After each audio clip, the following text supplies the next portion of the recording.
Hello and welcome to the 70th. 69 was last time. Last time. You remember 69? Oh, man. I remember 69, Completely and my forget memory's 70. gone since then. Yeah. Hello, and be welcome. a big coincidence. I'm sorry, Hello like and my welcome. birthday is June 9. Oh, Yeah, so that would be a good number for There me. you go. January, February, March, April, May, 6, June. 9. Oh, Yeah, 6, 6, 9. 9. Okay, I get it now. I get the reference. Ah, Well, hello and welcome to the 70th episode of the Destiny Community Podcast, brought to you by Scuff Gaming Controllers. This week, we have a lot to talk about because there's actually a really good TWAB. Pope Bear is not here; he is sick. As you guys know, It's not a thwab. Yes, it is a TWAB. Definitely a TWAB. Pope is sick. He, as you guys know, he has a newborn little child, and those things just They harbor he said- disease. harbor disease. He came on and was talking about his explosive diarrhea and how he got on the walls and stuff. And I was like, Pope, I don't want to hear anything about this. It's No, that's disgusting, gross. man. No. Nobody on the podcast wants to hear. Why don't you take the night off, Pope? Yeah, so explode the diarrhea somewhere else. Thanks. There was like just stuff dripping down from the ceiling. You said Yeah. that it was like the scene from The Exorcist, but out of his butt. It was If like you a thought drip Patrick's cake on the burrito walls story was made out of gross, his you don't even diarrhea. know. You don't even So know. we were going to save people from the story, but you guys just got the story about the diarrhea. So there you go. terrified of the stories. Yeah, Why is this yeah. happening? You guys hear that voice this week? We have Kevin Raganit. I hope I Hello. pronounced Yes. that correctly. Yeah. Okay. Yes, We have Kevin on the podcast this week. He is one of the community artists here in the Destiny community. So welcome. Thank you for having me here. If people don't know who you are, why don't you give a quick introduction of yourself? Hi. I'm just an artist on the east side, just drawing stuff what I like.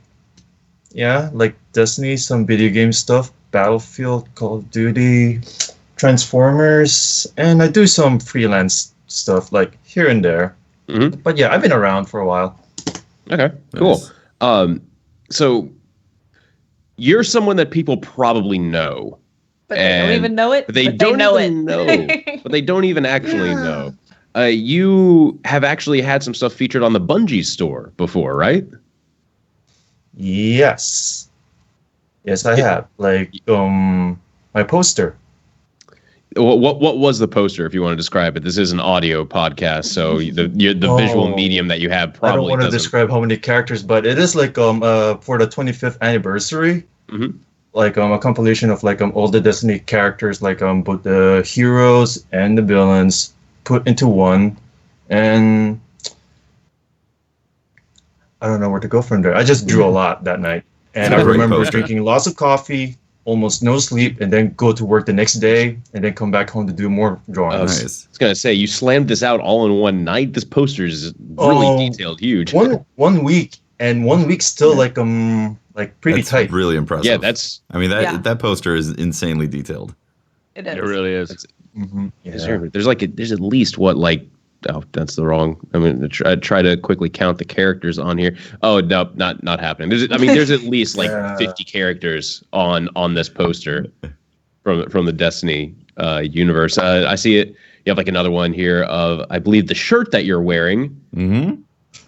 Oh Yeah. yeah, this one. Yeah, Yeah, Lord the Saladin with Saladin. all the wolves. There we go. It's a super Oh cute yeah, shirt.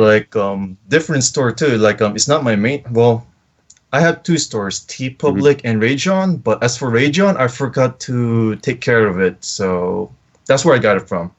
Like it just prints like full body front and back, and they're kind of expensive.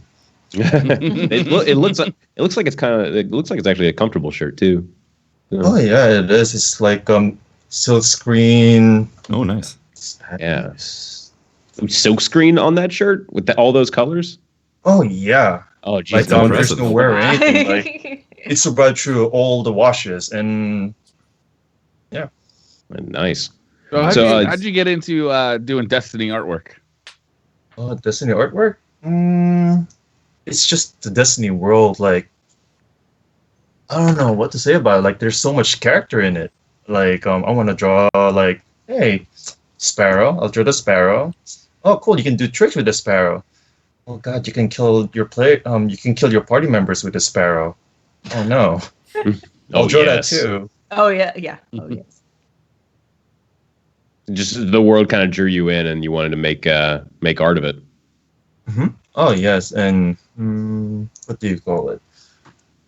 Yeah, it's just like it's just a blank canvas to me. Like you just play around, and I don't know, like you can make your own adventures with it. And I was very happy with that.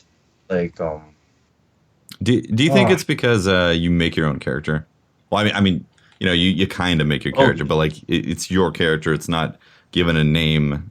It's, you know, it's like it's your guardian that you go through these journeys with. Does that inspire the reasons why a lot of art comes out of Destiny? Oh yeah, like again, like blank canvas. So like I'm living in that world too, and I see other guardians too. Till I go to the Crucible, so I'm like, oh, I'm not a hero in this one, but. Hey, do you cap the point and control? Oh yes, always cap 2. Don't cap the third one. Never cap. You're a hero. You're a hero. Damn it. Go.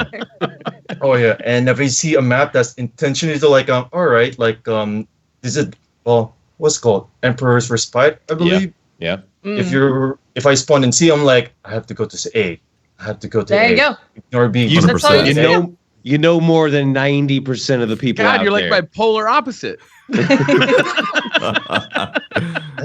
like it's intentional right there. Past Like A all right. toward B to get in a fight, die, respawn at C, and then try and flip the spawns as fast as possible. Oh yeah.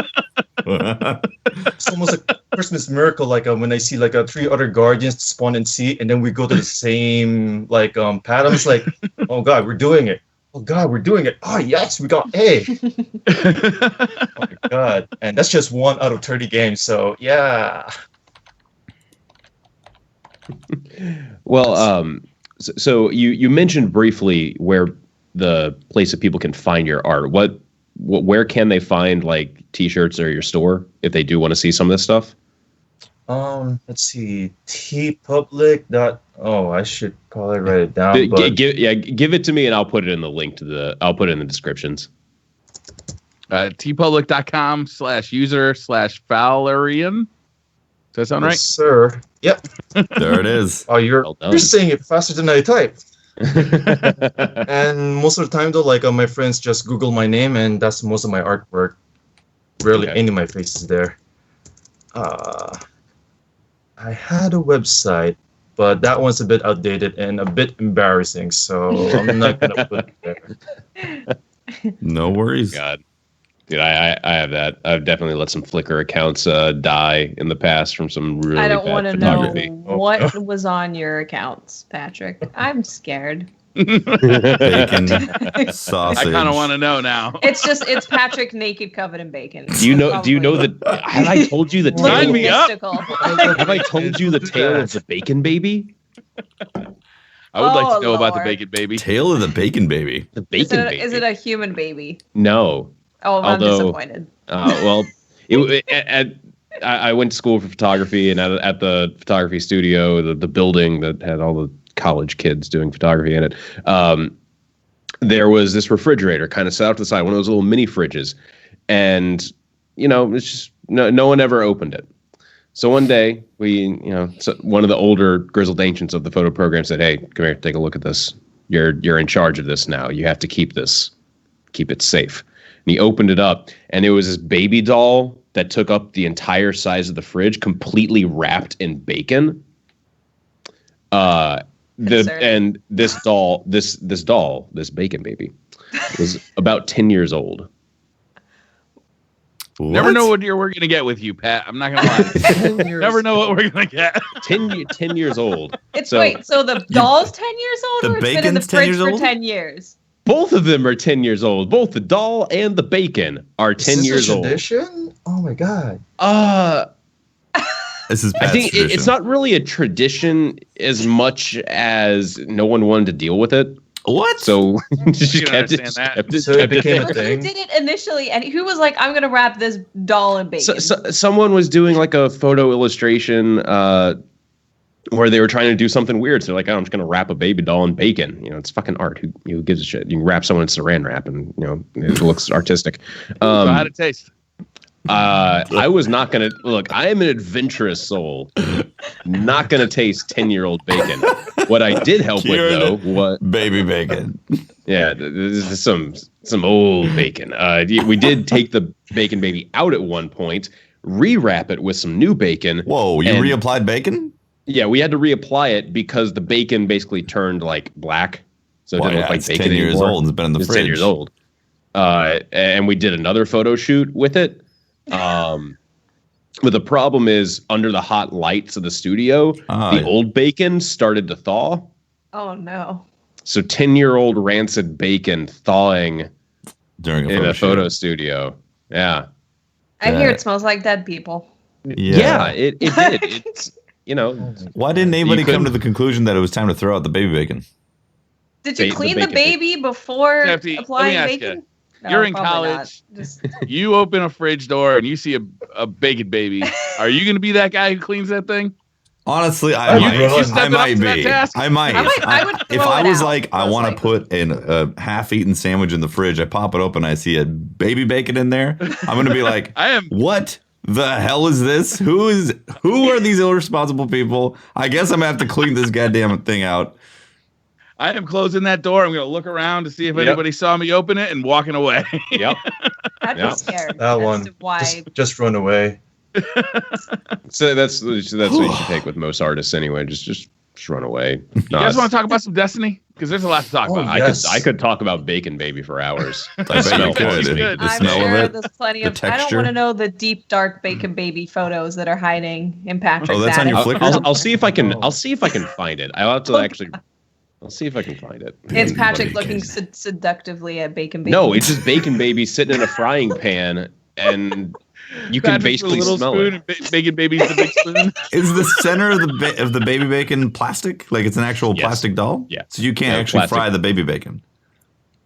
I mean, you could fry the bacon that was on outside of the doll. But you'd have to peel it off, right? I mean, don't tell me you'd fry the actual plastic with the bacon on it. That's a really bad Look, we put it in a frying pan and then let it sizzle a bit, which was a mistake. So you did eat the bacon? No. We wasted perfectly good bacon and also 10-year-old rancid bacon. And a plastic baby doll. Oh my God. No one was crying about that. If you're like 14 or 15, I'd be like, this makes total sense. We're college students, Stefty. We were college students. My future.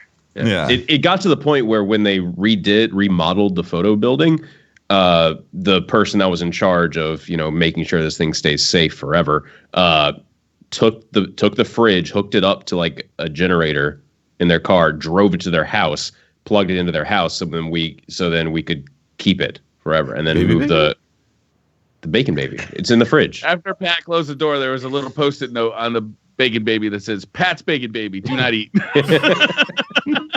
Wait. You fried it? Please change every 10 years. You fried it and put it back in? Yeah. Oh God. What else is we supposed to do with it? Throw it away. Throw it away. Exactly. Why are you so attached to the Bacon Baby? I don't understand. See, something weird happened. I'm telling you. Something weird. One of my photo friends might be watching the podcast right now because he just texted me. Oh! Did he send you a picture of the Bacon Baby? Oh, wait. Oh. It is a picture of the photo lab.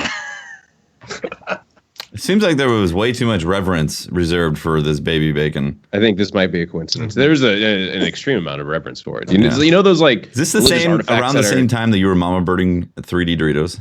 No, this was well after that. Sure. Mm-hmm. Yes. Pause. Okay. All right. Anyway, guys, we should move on. There's a ton to talk about. We got a lot to talk about. We got to come back to that Bacon Baby at some point. I want an animated series about this. That needs. Yeah, the adventures. Of Bacon Baby. Bacon Baby. Yep.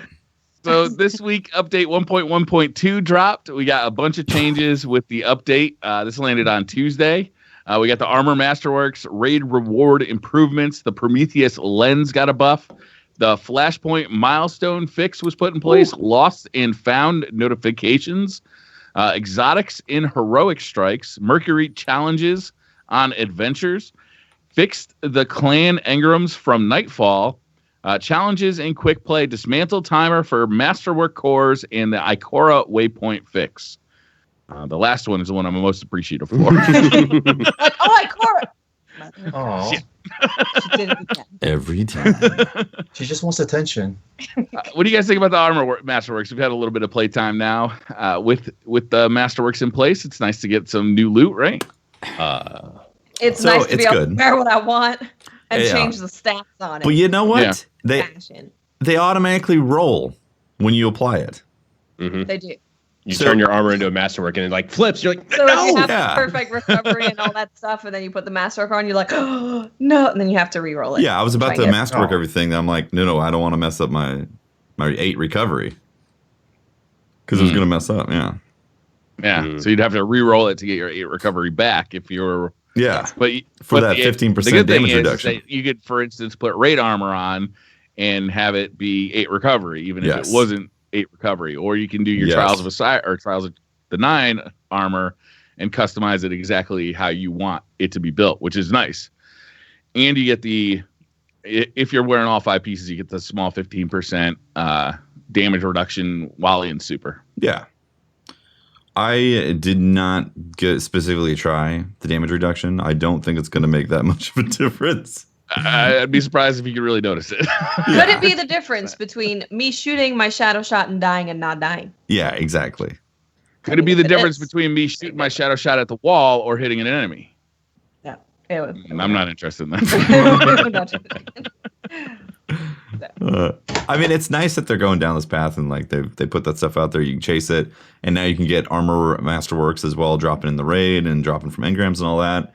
But it definitely feels like a beginnings, a shell of things to then place into it. Yeah, I would definitely like to see the Masterworks expanded on further, but I like it. Like, it's a cool start to like definitely something to build on and something to kind of grind for right now.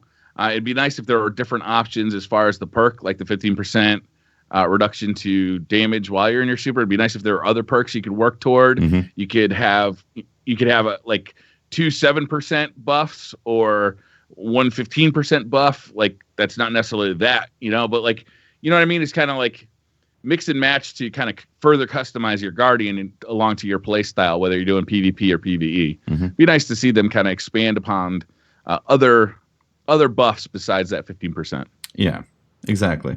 Like the raid mod stuff is more in line of what I want to see Masterwork stuff become. Like it'd be cool if you could have a set of armor that was specific towards planetary stuff. So like European Dead Zone, when you're wearing this armor on the European Dead Zone, you get like a 15% damage increase for all solar weapons. Like stuff like that would make it seem interesting to try to collect different armor pieces specifically for builds. It also feels good just like decking yourself out, preparing to go to a place. Like it just feels good to have different sets of armor. I know we don't have the vault space. We would need a kiosk for the armor. Definitely. But it would feel good to have something like that. So speaking of collecting armor, one thing I've never given a shit about is collecting a full set of raid armor at all in the game. However, with the introduction of raid mods, I now care. Because it's awesome. Yeah. I don't know if you guys have gotten to use them at all, but they're actually powerful. They make me want to use them, and they change the gameplay in huge ways that actually make you change how you do encounters.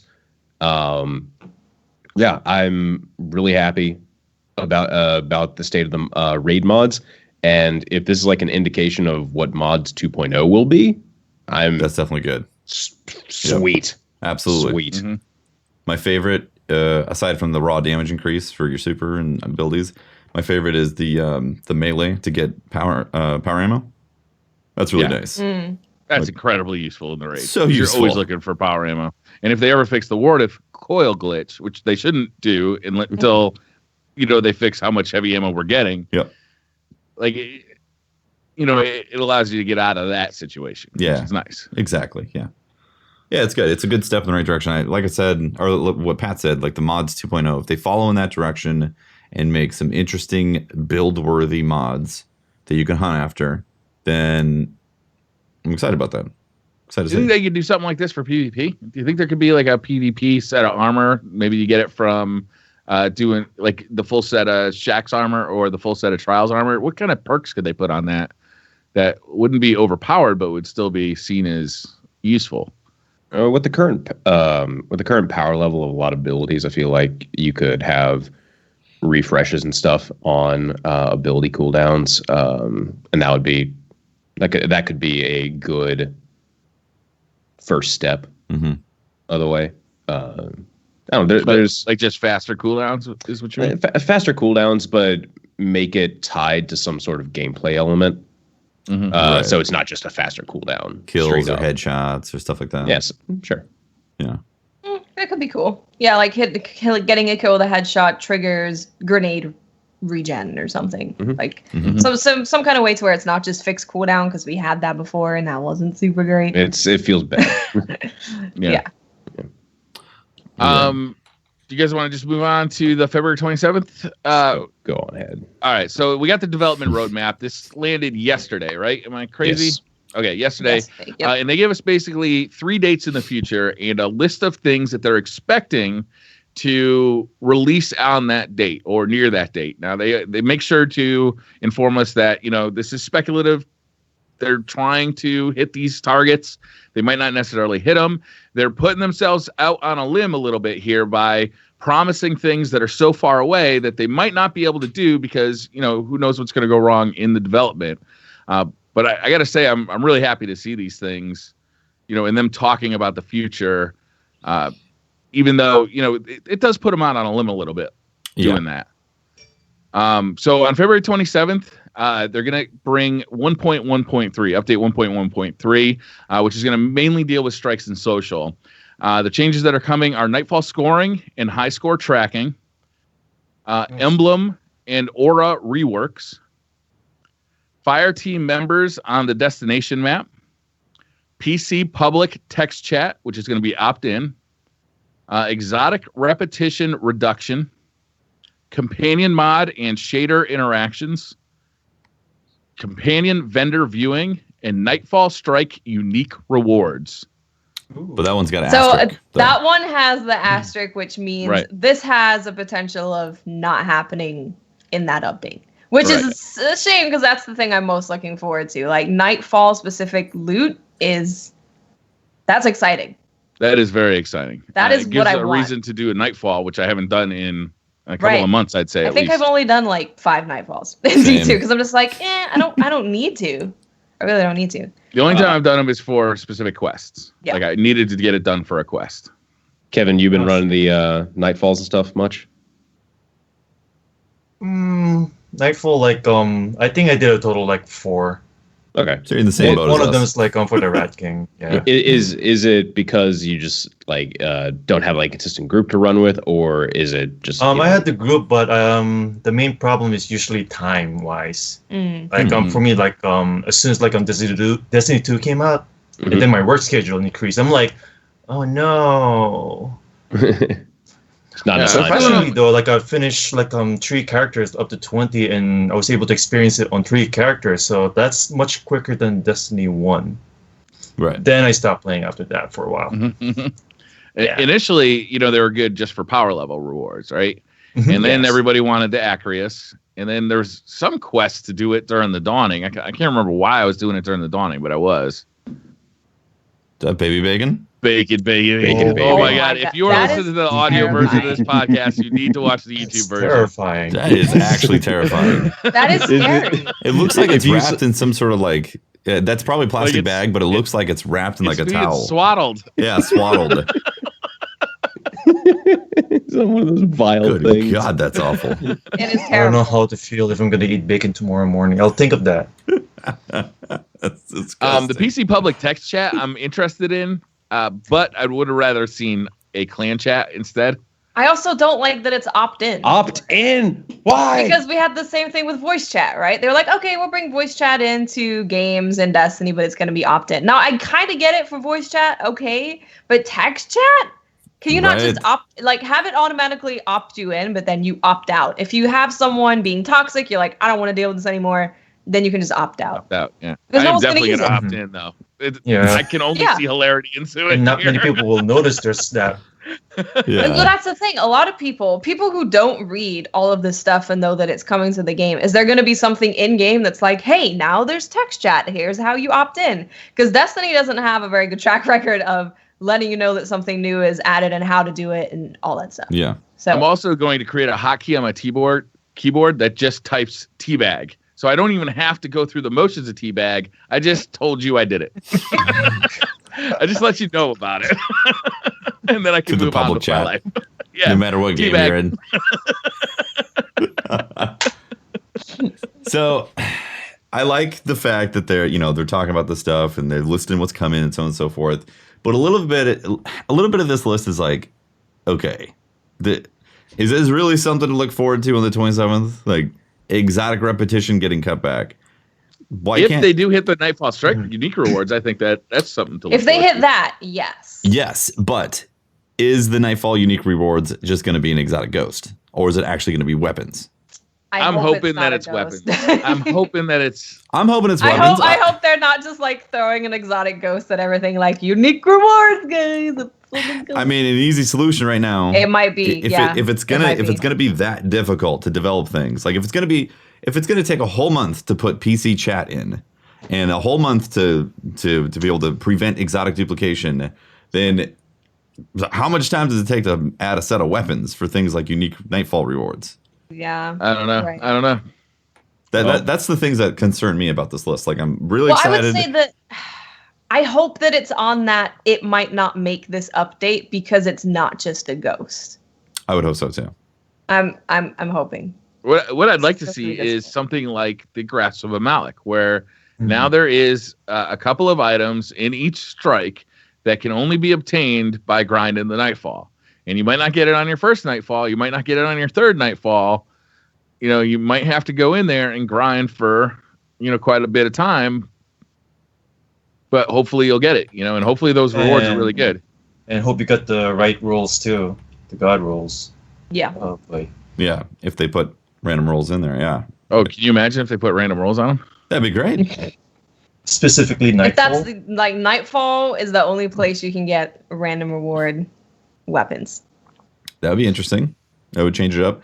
Definitely be interesting. Personally, I would like them to make a set of weapons for each strike, and when that strike is the Nightfall, you have chances of getting those weapons upon completion.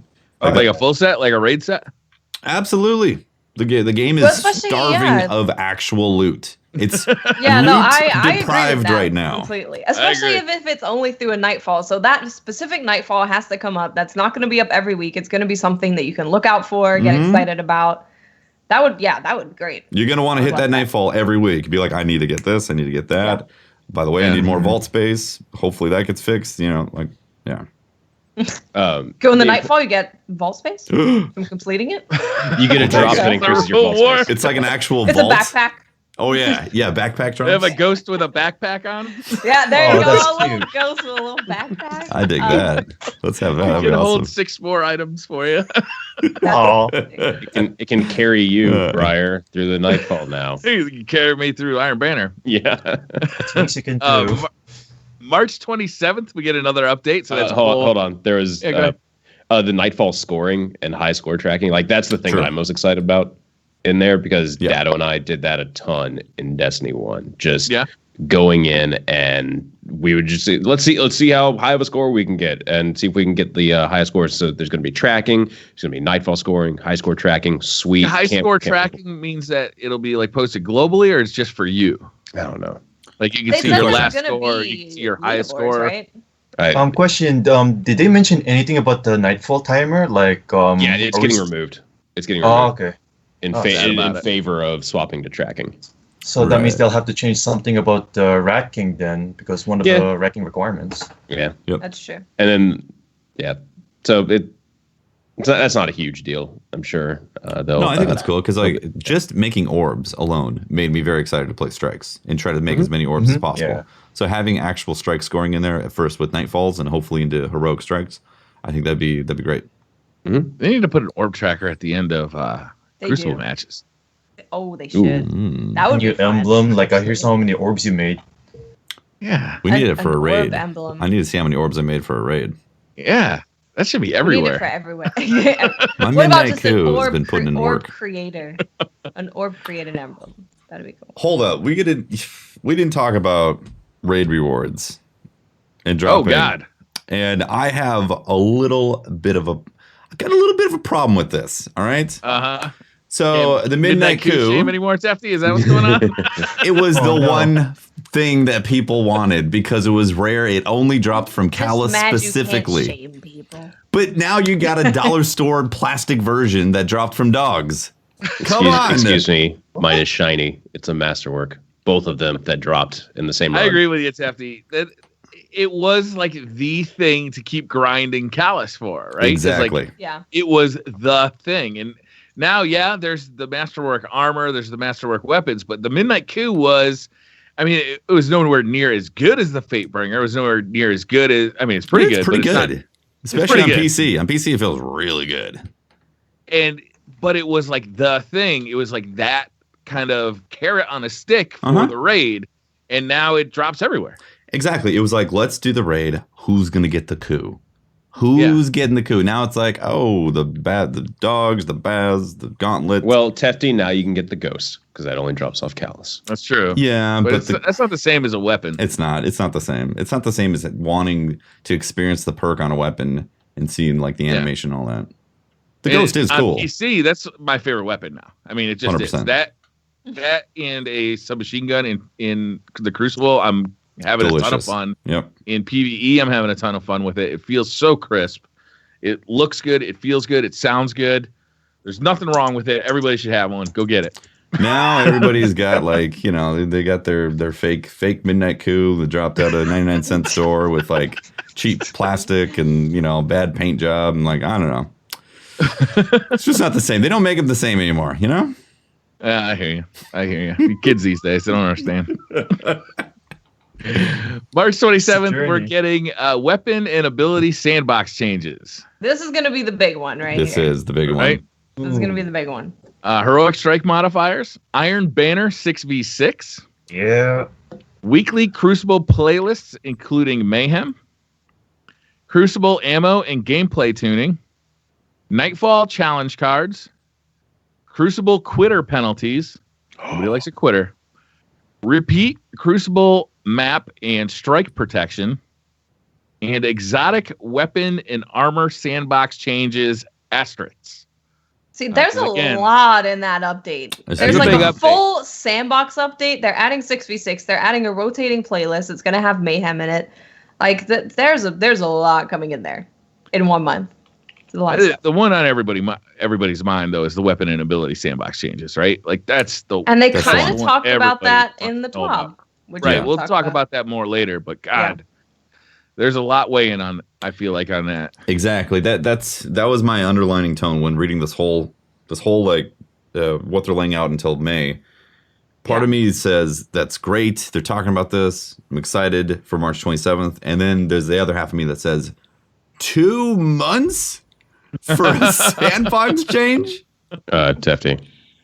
It's 2 gonna months be plus 7 months since it came out on console. Yeah, there you go. There you go. 7 months for a real change. See, in that's the thing sandbox. is like we had a sandbox update in before, right? But would they say it's didn't more like a change sandbox. anything.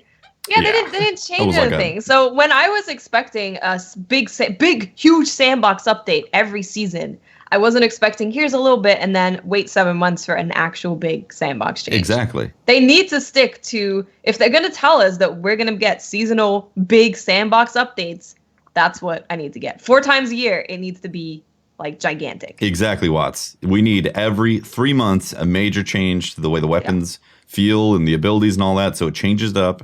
So we have these different experiences. Because God, 7 months.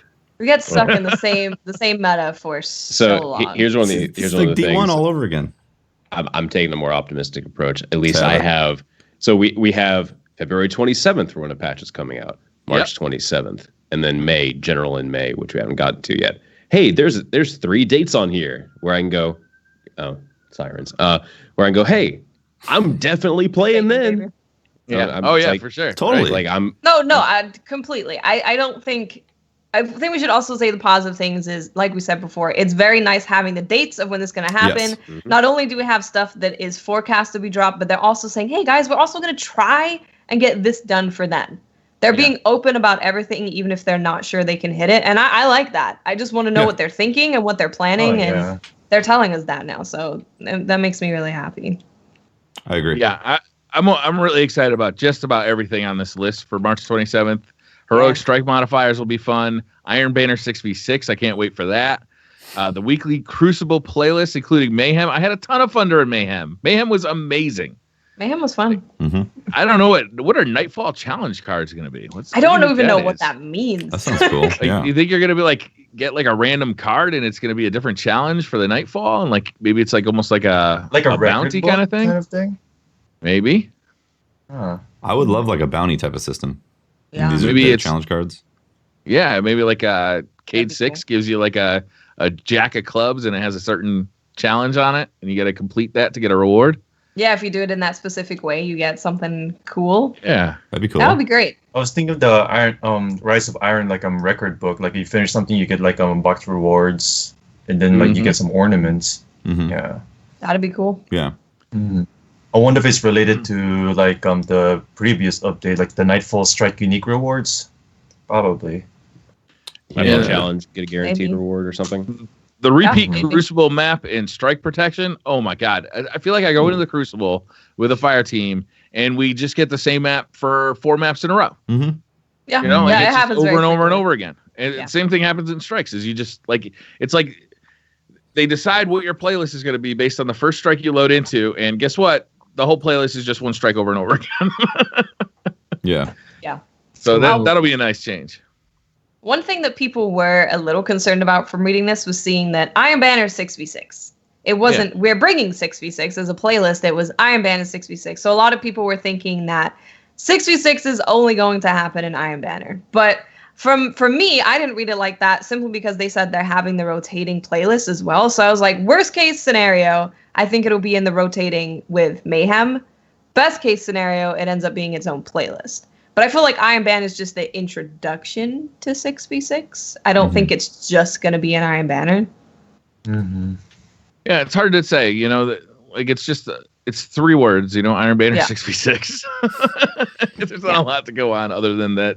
There's going to be a 6v6 Iron Banner. They don't mention 6v6 when they talk about the weekly Crucible playlist. They just say Mayhem. They don't say including Mayhem and 6v6. They don't, no. So it's kind of hard to say. I would be really sad if it's just Iron Banner is only 6v6. And it's the only time you can have 6v6, and Iron Banner from now on is just 6v6. I don't even know what modes is 6v6. What is that? Is it Clash? Is it Control? Control. I like Just- control. Supremacy. One would think once they build 6v6, if it's super successful in Iron Banner, maybe they can move it out of Iron Banner and put it in the weekly playlist. Yeah. Well, I mean, Once they've got that built. they're doing the sandbox changes and then offering that up as well. So things are going to get adjusted for the ability to have more people on the map. I feel like that is March 27th is the day that the PvP community comes back and tries Destiny 2 again. Yeah, I feel the same way. Yeah. Some people are definitely going to be looking forward to. What's the other thing here? Oh, yeah, I just want to say, I'm definitely. My train of thought's fucked. I've been thinking about Bacon Baby. My bad. Baby. Yeah. Do continue. We all have, Patrick. We all have. I posted the picture on The Twitter, remnants so of Baby Bacon has been in my mind. it's on Twitter if you guys want some high def Bacon Baby. I don't know if I can handle high def. Can you put a 480p version up? Yeah. I need you to down-res that for my sanity. In the low res version. Title of the podcast, The Bacon Baby. Oh, Feel it there we out go. a little bit There we first. go. Title Bacon Baby. Next up in May, they don't give a specific date in May, but they just say May, season 3. They also mentioned on Twitter that with season 3, the new DLC would also be coming. This one was weird. I'll be honest with you, because the first thing listed on this is Eater of Worlds Prestige mode. Yeah. They said they're going to talk about this and clarify it at some later date or at some point. But right now, man, it is weird that the day we get the new DLC or the time we get the new DLC, we're getting the Prestige mode for the last raid layer. That's concerning. It's weird. And that raid layer was released in December, and now we get a Prestige in May. Yeah. This leads me to believe, that we might not be getting another raid lair with season 3 DLC. DLC 2. I mean, that's what it leads me to believe. If that's what happens, then they told us we were getting another raid lair. Yeah, they said we're getting another raid lair. Yeah, they said that. I would think that they might. Though, like, it's just a development roadmaps, or like, are they not gonna mention like, here's the new like DLC? So they're just showing like where the changes. That's how I see it. I understand that. I get you. But why is it coming along with the new DLC? Why is the raid lair coming with the new DLC? Maybe raid lair 2 is going to drop in June, like a month after the DLC drops. Okay. Maybe. I still don't understand why the rewards for prestige mode raid comes lair out was with the new poopy, DLC. and they had to change it all. I don't know. That's what I think, Watts. I actually think that they scrapped the rewards. They realized that they made just another set of cosmetics, and we literally do not need another set of cosmetics in this game. Mm-hmm. They're like, well, I guess we got to make some weapons, and also, make stuff. Yeah, I mean, just getting a grenade launcher and a shotgun from a raid lair, like that was one of the most disappointing things for me. We killed Argos, and it was like, that was epic. I can't wait to see all the loot that we get. Grenade launcher and a shotgun? Oh, that's it. Not even an exotic that's dedicated to the raid lair. I like that. It's just disappointing. It's low hanging fruit that they need to capitalize on. So I'm hoping that they delayed it because they're making a whole set of weapons and things that are awesome for the prestige. I'm still curious about that missing month, like between March and May. Where is April? Oh, April, the void month. Yeah, I wonder if they're using that as like gather all the data, what they can do with May. That's why May has no date, but I'm not sure. It's just a lot of speculation. Yeah, I feel like they have to put something in April. So they're giving us like once a month updates, but they just don't. They're not ready to share it or something. Mm-hmm. I don't know. Mm-hmm. Could be early May. That is when season 3 starts. By the way, Chris Barrett checked on Twitter, and season 3 and season 3, if I'm remembering this correctly, season 3 and DLC 2 launch coincide with each other. Right, I said that already. Okay, yeah, thank you, baby. Sorry. Thanks, baby. We're also getting seasonal Crucible rankings, private matches, the vault space increase, the multi-emote wheel, or whatever that's going to be, exotic masterworks, which I'm actually really excited about because basically I'm using no exotics anymore. Yep. Seasonal vendor progression, faction rally improvements, and the mod system improvements is asterisked. I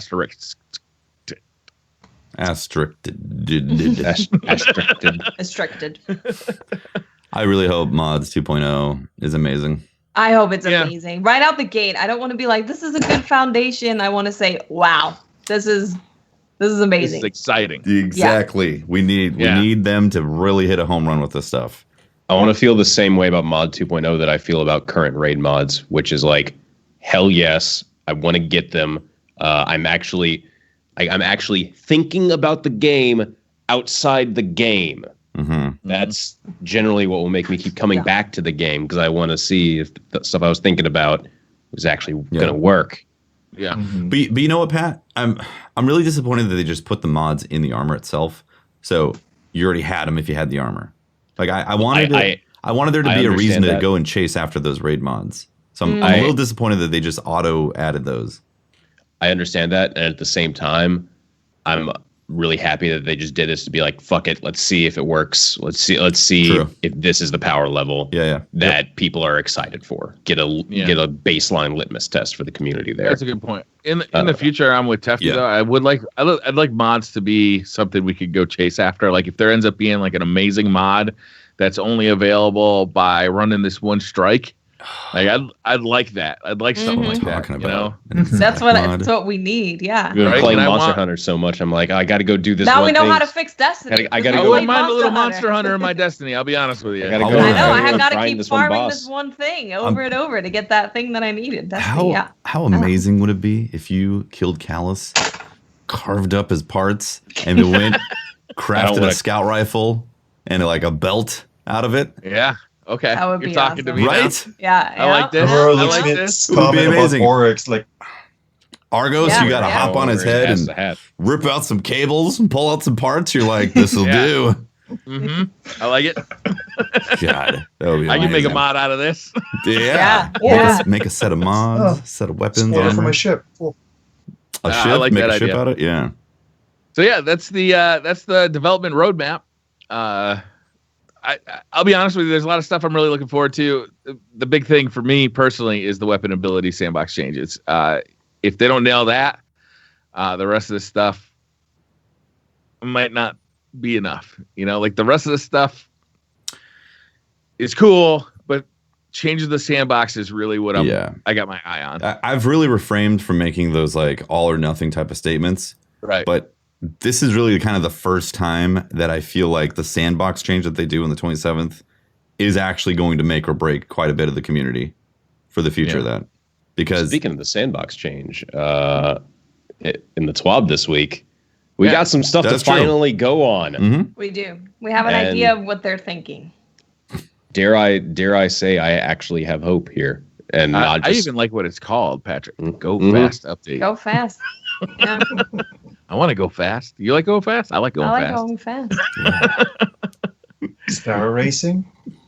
So they're making a lot of changes in this Go Fast update. They mentioned that a lot of the stuff is subject to change. It's still 2.5 months away, almost 3 months away. February, March. Yeah, it's about 2 months away. Yeah, we'll go with that. All right. So they mentioned the nerf that happened to the Titan charge. They're rolling that back. Thank God. I think that's pretty good. All 3 glides plus catapult and strafe lift have been returned and buffed to make them more unique and faster. Skating, is it back? Question mark. We'll find out. Yeah, question mark, right? The mobility stat has had its range expanded and been completely returned as well. In short, everyone gets faster and the high end is higher. So Nice. That's good. Hunters be sneaky. Yep. Mm-hmm. I'm just happy that. I mean, there's so many times where like you start to go fast and you feel like this invisible force just kind of pull back on you. Like, no, you're not actually going to go fast. No. That means on PC you're going to feel even faster. Oh my God. It's going to be super fast. I will say this though: if they have got to decrease the time to kill if Guardians are going to move faster. They've got to. Yes. Like it. I can't imagine them not doing that. They've got to do it. It's got to all be sped up, right? If you're speeding up movement. You got to speed up all the time to mobility. kill. Otherwise, you're never going to kill anybody because they're just going to be diving behind. Everyone's just going to be mobility and time to kill are just they go hand to hand in every single game. Right. So Increase range of all attacks. They have to make sense. The player's ground speed cap has been increased, allowing for faster total movement speed, regardless of how you may get there. If you're wondering what that means, in Destiny 1, if you get off your Sparrow at just the right time and like jump, you'll just rocket forward. Destiny 2, you get off your Sparrow, you can't do that. Yeah. Like it'll halt you. So seems like they're taking out a lot of the governors on movement speed, which sweet. Arc Strider, Sentinel, and Striker all move faster and at the same speed as one another while in their supers. Right. Can you imagine being an Arc Strider being as fast as a Striker? Like, they're nowhere near as fast as a Striker. Just as fast as a Striker now is already sounds nice. Yeah, it's going to be faster. Yeah, exactly. that's great. I'm excited to actually play that subclass and use it in PvP and try that out. Yeah. Yep. Especially about the next paragraph. Go on ahead, Briar. Arc Strider as a whole is performing well in PvP, but mostly due to its neutral game perks. We've made the following changes in an effort to get the super to be a more competitive option. Faster attack animations, faster dodge animations, increased range of all attacks. It's good. Yes. It's Sweet. good.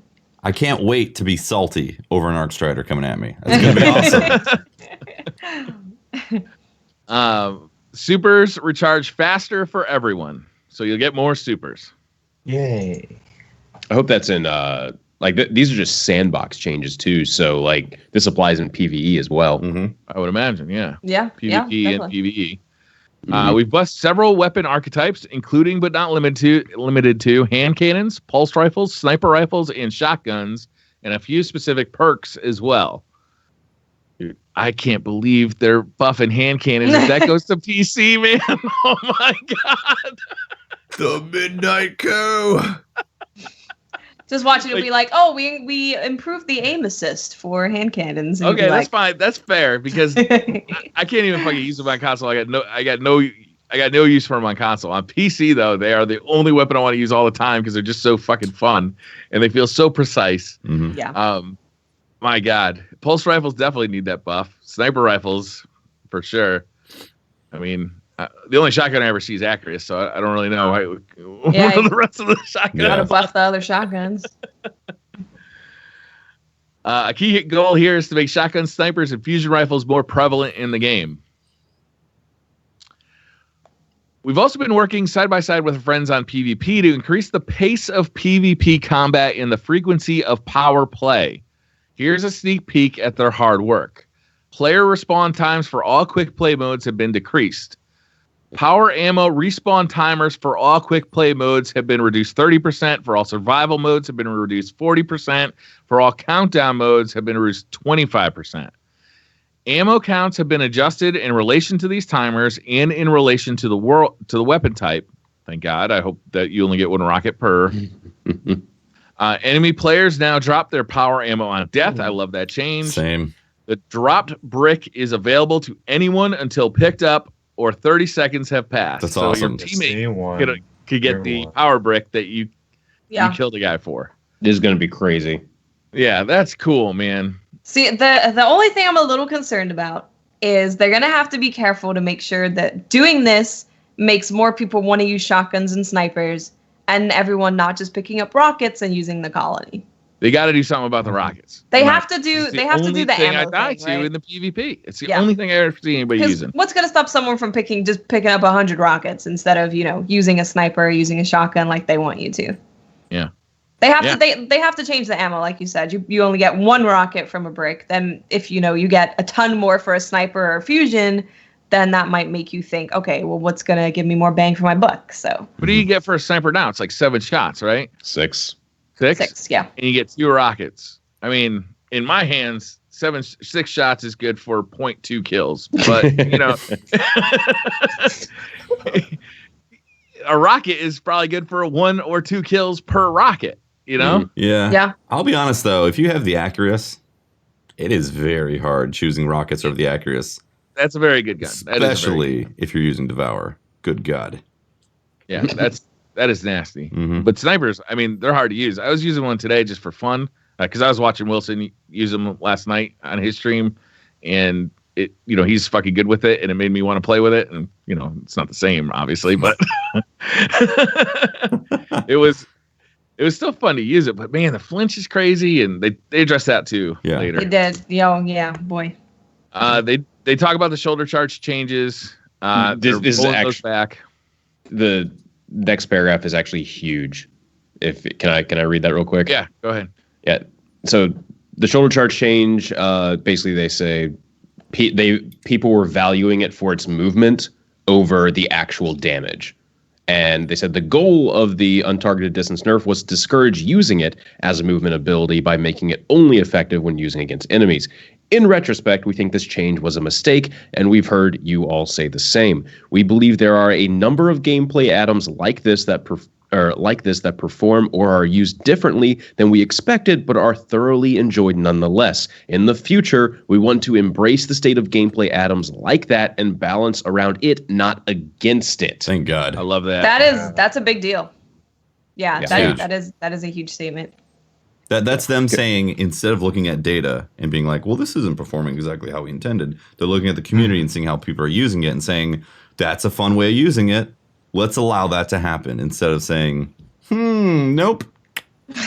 And instead of also nerfing that down to bring it down to everything else's level, they're like, okay, you guys really enjoy this one thing. Well, let's bring up some other movement abilities and make you able to go around the map like a shoulder charge, for example. So they're embracing that and bringing other stuff up, which makes me really happy. Yep. I'd like to see this mentality spread throughout all of Bungie's development too, because things like double dipping and triple dipping in public events, that was fun, and they took it away. Remember riding their sparrows in and out of zones to collect treasure chest keys in Destiny 1? That was fun, and they took it away. They've done this often. Yeah, we don't stop taking fun stuff away. We don't complain about that stuff when it's happening. No. They just look at it as a data thing and say, saying, "This is gem." Yeah, I don't like. They're looking at the data and saying, "Oh, people are getting rewards too fast." Yeah. Nerf. It's like, Exactly. No fun allowed. No, that kind of stuff is super fun. Like how many times did we talk about the double tap, triple tap, or double dip, the quad dip, the elusive quad dip, which Watts only got. Watts was the only one who got the quad dip. Elusive quad dip, the queen of the quad dip. Yeah. Put it on a t-shirt. Yeah. Yeah, but no, I agree. There's never been forum posts where people are saying, I don't like this. This is cheating, blah, blah, blah. The community discovers something that Bungie didn't know was a thing. They think it's awesome. Keep it in there. Titans game. If it's fun, keep it in. If it's something like unlimited supers or unlimited Nova bombs and mayhems, take a look at that. Yeah, exactly. That's not so fun. After a while, it's not so fun. Right. Yeah. But if it's something that everybody's just having fun with and everybody's talking about who could get the most dips, that's fun. Leave it. Just leave it. I really hope that they have like the community thermometer next to the decision making all the time, so they can easily see that instead of just looking at raw data, because raw data will only give you just one picture of it. That you need to see how the community is responding to something. They also go on to talk about snipers. Pat, do you want to talk about the snipers? Yeah, sure. Let me quickly read through this here real quick. Sniper Flinch is too hard when you're taking hits, especially as they are now power weapons. And they dug into the code, and turns out that there's some stuff that basically makes it so they can't adjust it. So they're trying. They are adjusting it. Yeah. They are adjusting it, but there's a bug that will prevent it from feeling perfect, they say. Yeah. That bug, which we are actively working on fixing, requires some deep changes to the art of each of the individual snipers in the game, which is crazy. Yeah. Talk about spaghetti code, right? Like everything's touches everything. Seriously. So that's going to take them a while to stomp out. They say we'll get it fixed and pushed out as soon as we possibly can. So I don't know. I think I know what this is talking about. There are some sniper rifles in the game, basically all of them except like 2 or 3, basically the ones that don't have the snapshot perk. If you are moving when you fire, the reticle will go up, and then instead of like going back down, just like where reticle is, you expect it to behave, it instead goes up, performs a loop, sometimes multiple loops. It'll usually go like spin, and then it'll come down. Doesn't sound fun. Yeah, it's really difficult. It feels weird. So that's the recoil, not the flinch, though, it's right? the recoil, but it's only when moving, and I don't know. It's been in the game for a very long time. It's been in since we didn't know if it was in the beta, because that one had snapshot on it, or it. So, but once like we actually got into the game, I in my first like sniper rifle review, I was like, oh, this doesn't feel right, and yeah. I gotta say, guys, like I like this new look from Bungie. Like I like this communication. I like that they're, they're stepping out. They're making some promises that hopefully they can keep. Maybe they can't. Maybe they can. But they're putting a forecast out there. They're talking about the future. They're talking about what they're thinking and why they're thinking it. They're not just leaving us to make our own, determination about why they're doing stuff. I like this new look from Bungie a lot. A lot. Yeah, I like the approach that they're taking with talking about how and why things are going the way they are. And when it comes to rebalancing the weapon system, I really hope they go for fun on all of it.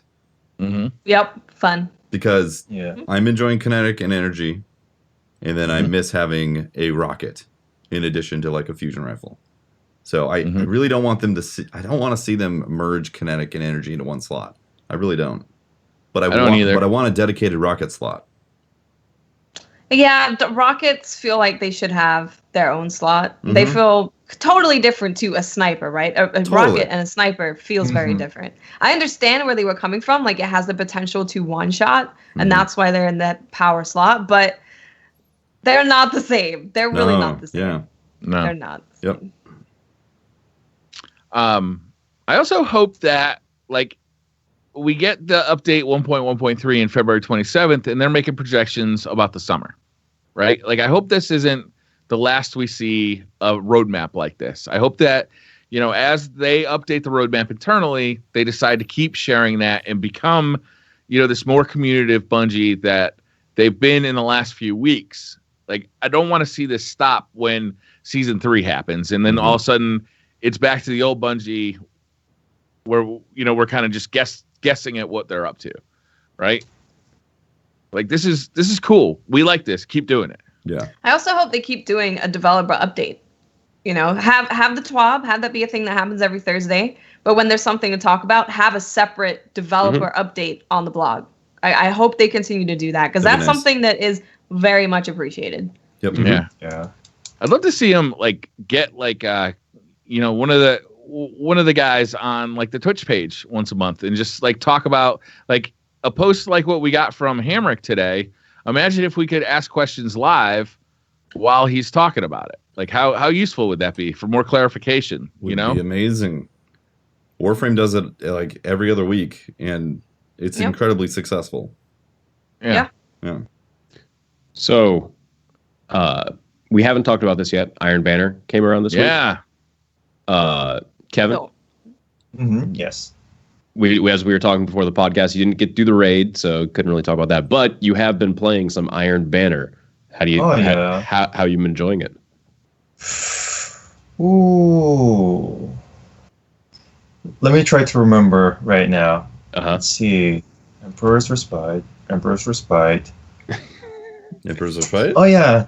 Remember the repetitive maps? Yeah. Just get Emperor's Respite. Time. Let me guess. C-spawn every time? Surprisingly.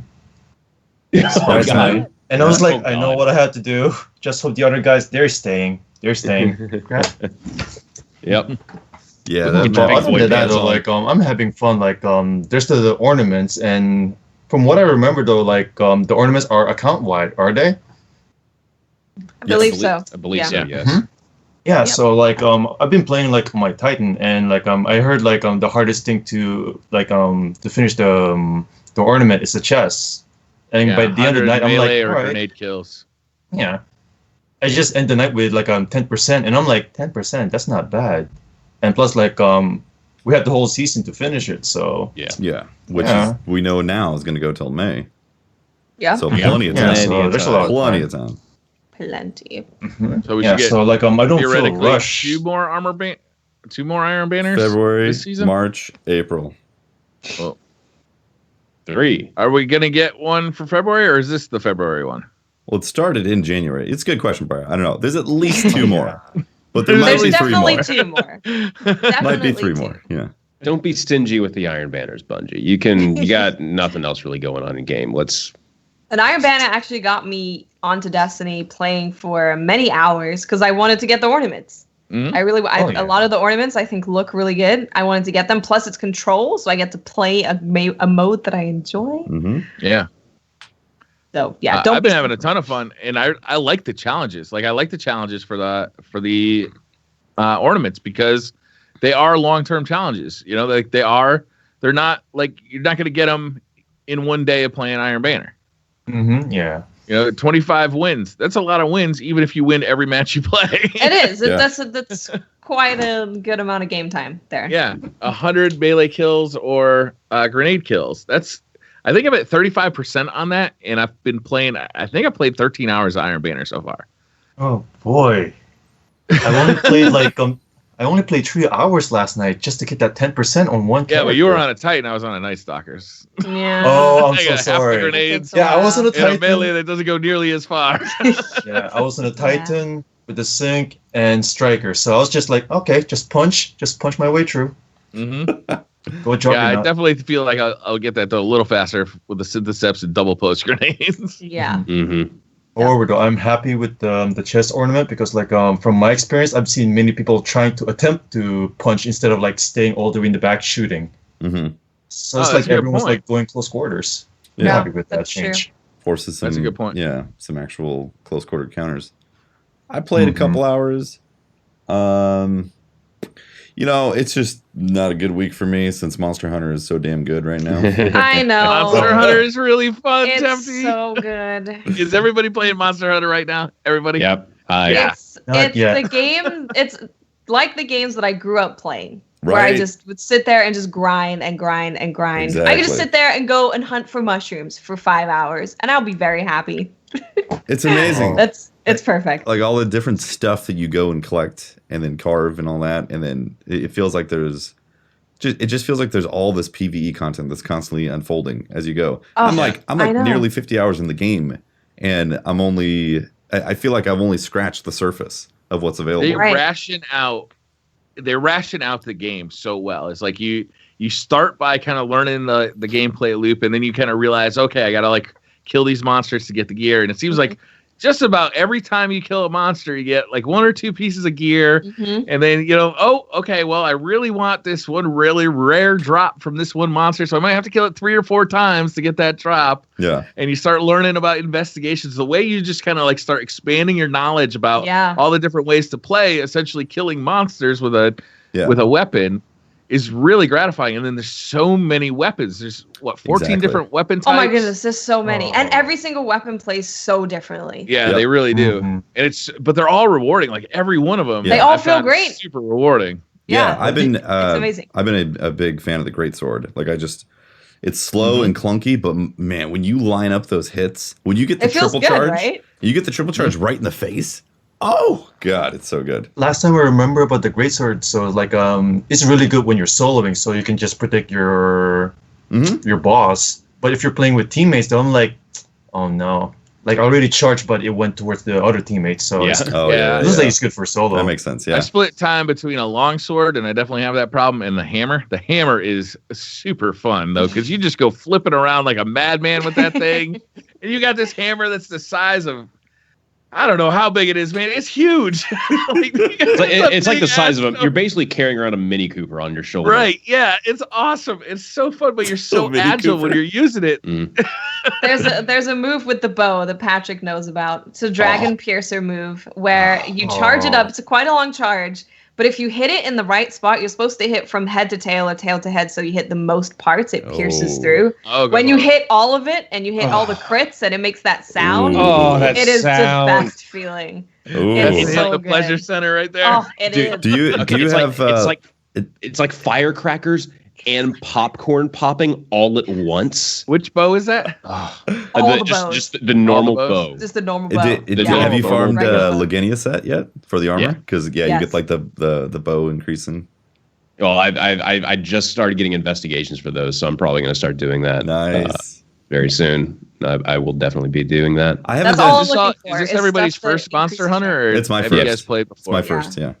I dabbled on the DS. I think I put like 5 hours in, and my hands were just like this cramped, like arthritic mess.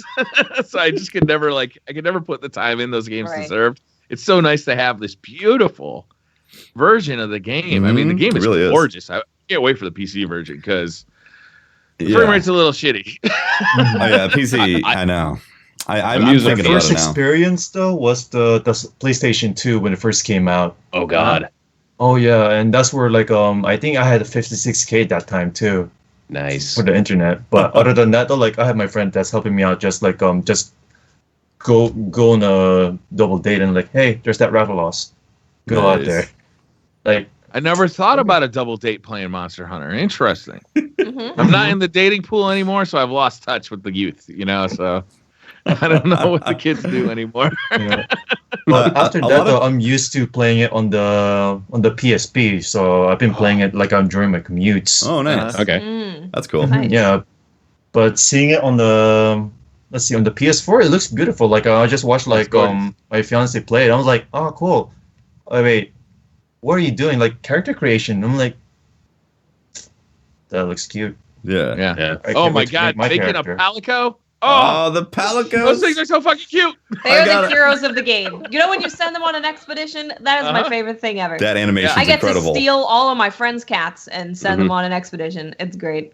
I like when you're about to kick a bucket and he shows up with a vigor wasp and saves your ass. That's amazing. Or when you're you can't move and he comes up and smacks you out of the way as the monster's about to smack you. I'm like, that's a good one too. Yeah. When he shows up when you're in the water and he's on the boat. That's so damn cute. So damn cute. Although I've yelled at Belias a few times, just get out of your damn boat. Get out of your boat. Go hit some things. Just there rowing around. I'm like, Mine's currently wearing the ladybug outfit, and it's got the ladybug is so cute. Yeah, the paralysis. I've got the weapon. demonic rabbit helmet. Oh, Mine nice. has Got the, like the 2 hairs and it's fluffy, like a skull.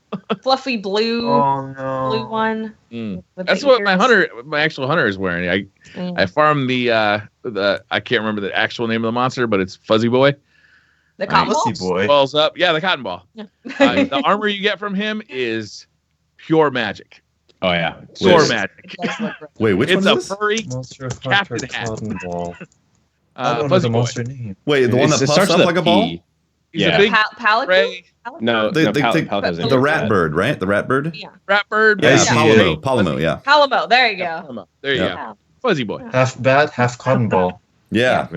Exactly. Bat rat. Yes, his armor is top choice. And what's so nice is every time you kill something new, you want to go back Oh. to the Kill it armor more. and see Yes. what else you can make. And I- all yeah. the armor looks I amazing. need you for my arms. Come back Yes. here. Yeah. I killed It also- I killed Nergigante and looked at his armor and I was like, now I have to kill Nergigante a bunch. This is amazing. I don't even I'll want be to seeing you again, big boy. Yeah.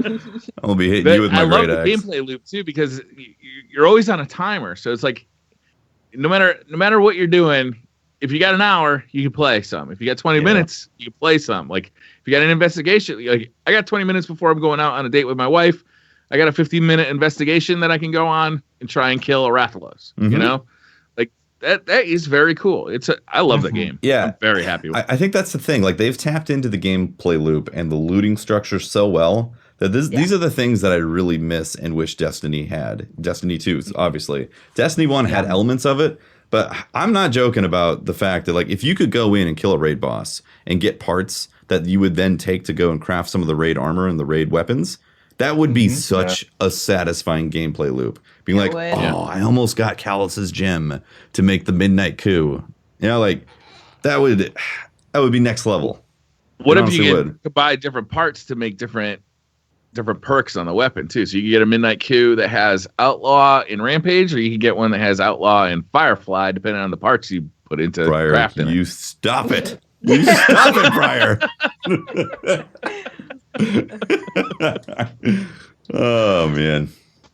Yeah, I'm very happy with that game. It's crazy because like everybody, the whole Destiny community has been in the Monster Hunter directory They for have. the last week.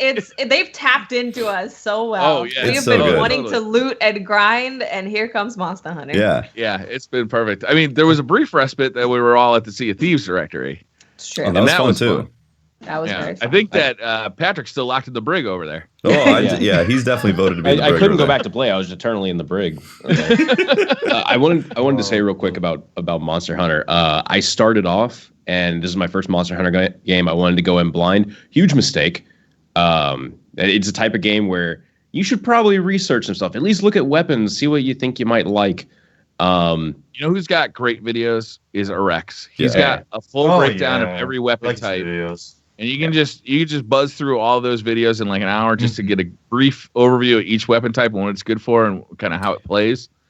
So I will say, I I want to add to that. I went in blind, and while I do agree, it's a very information dense game that requires you to pay some respect to the systems that are at play.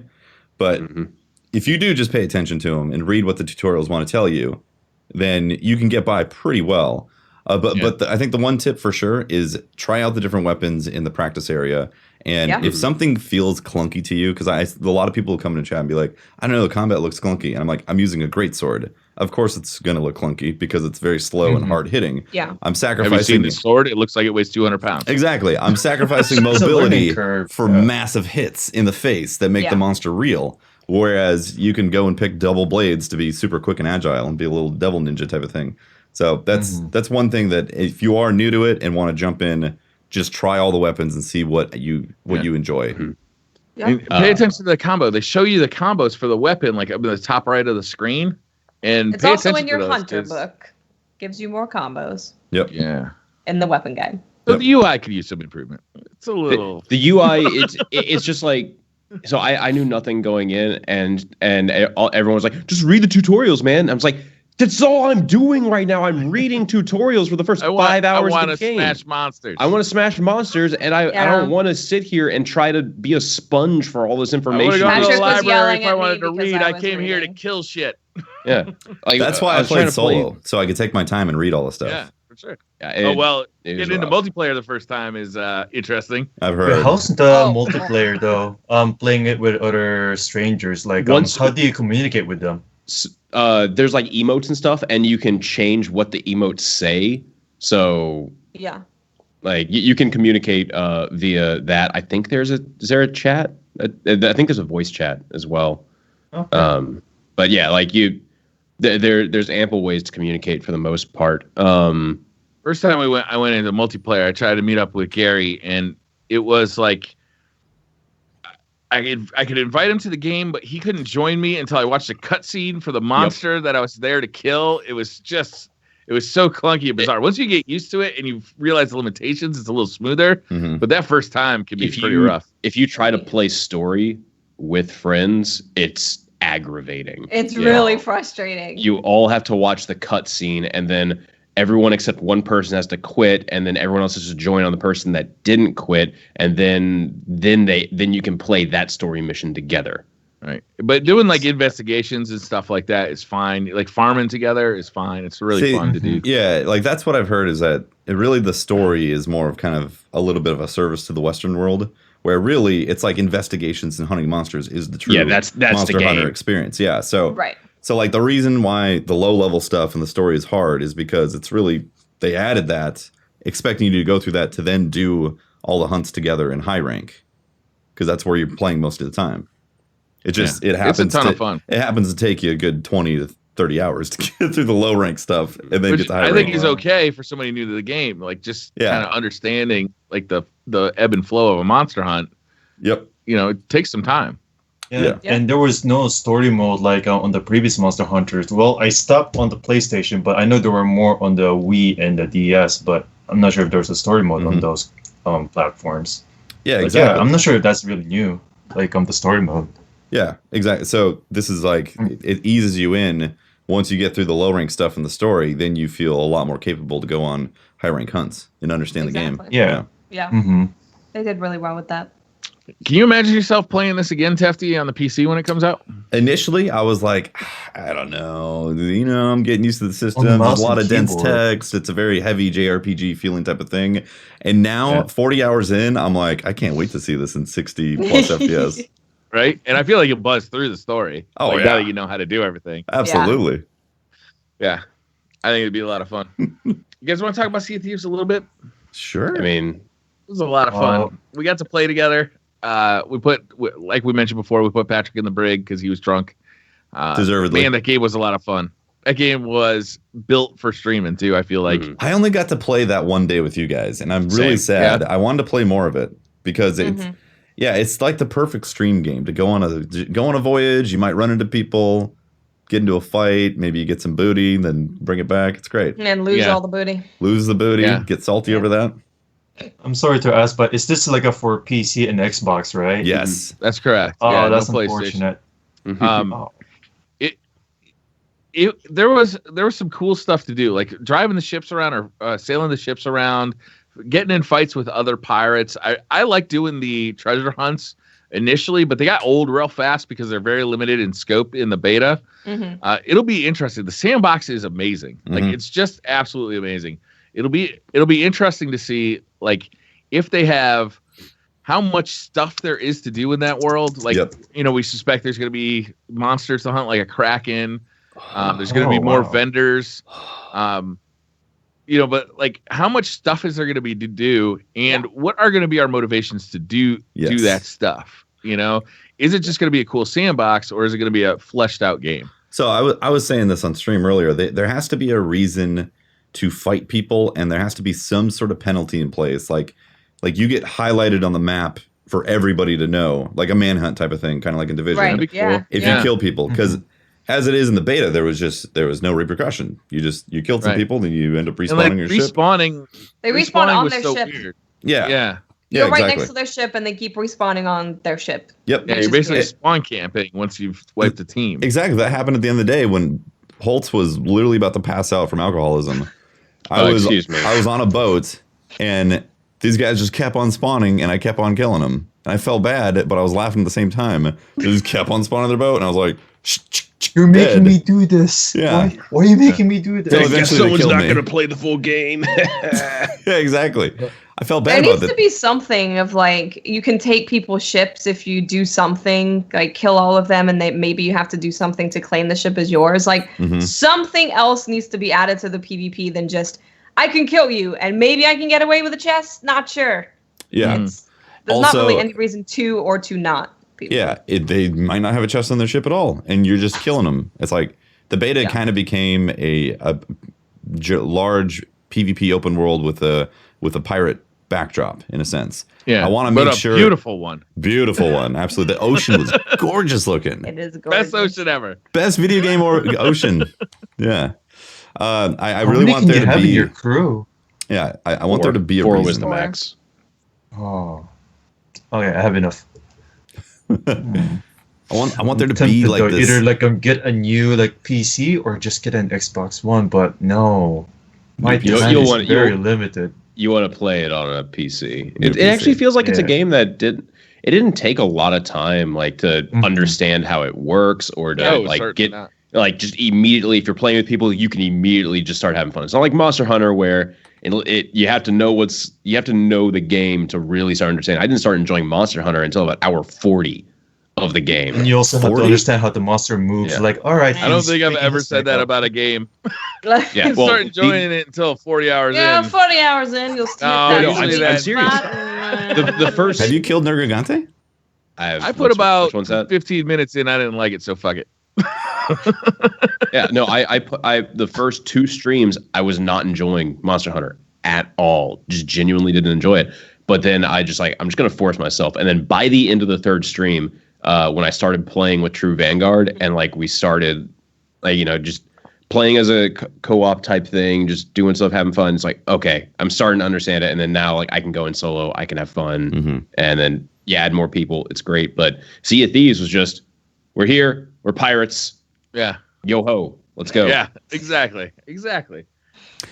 I want there to be some sort of progression system. Something. Gotta be some meat on that bone. There has to Exactly, because it looks so awesome, and I'd love to spend some time in that world, but I don't want it to be like a mile wide, inch deep type of experience.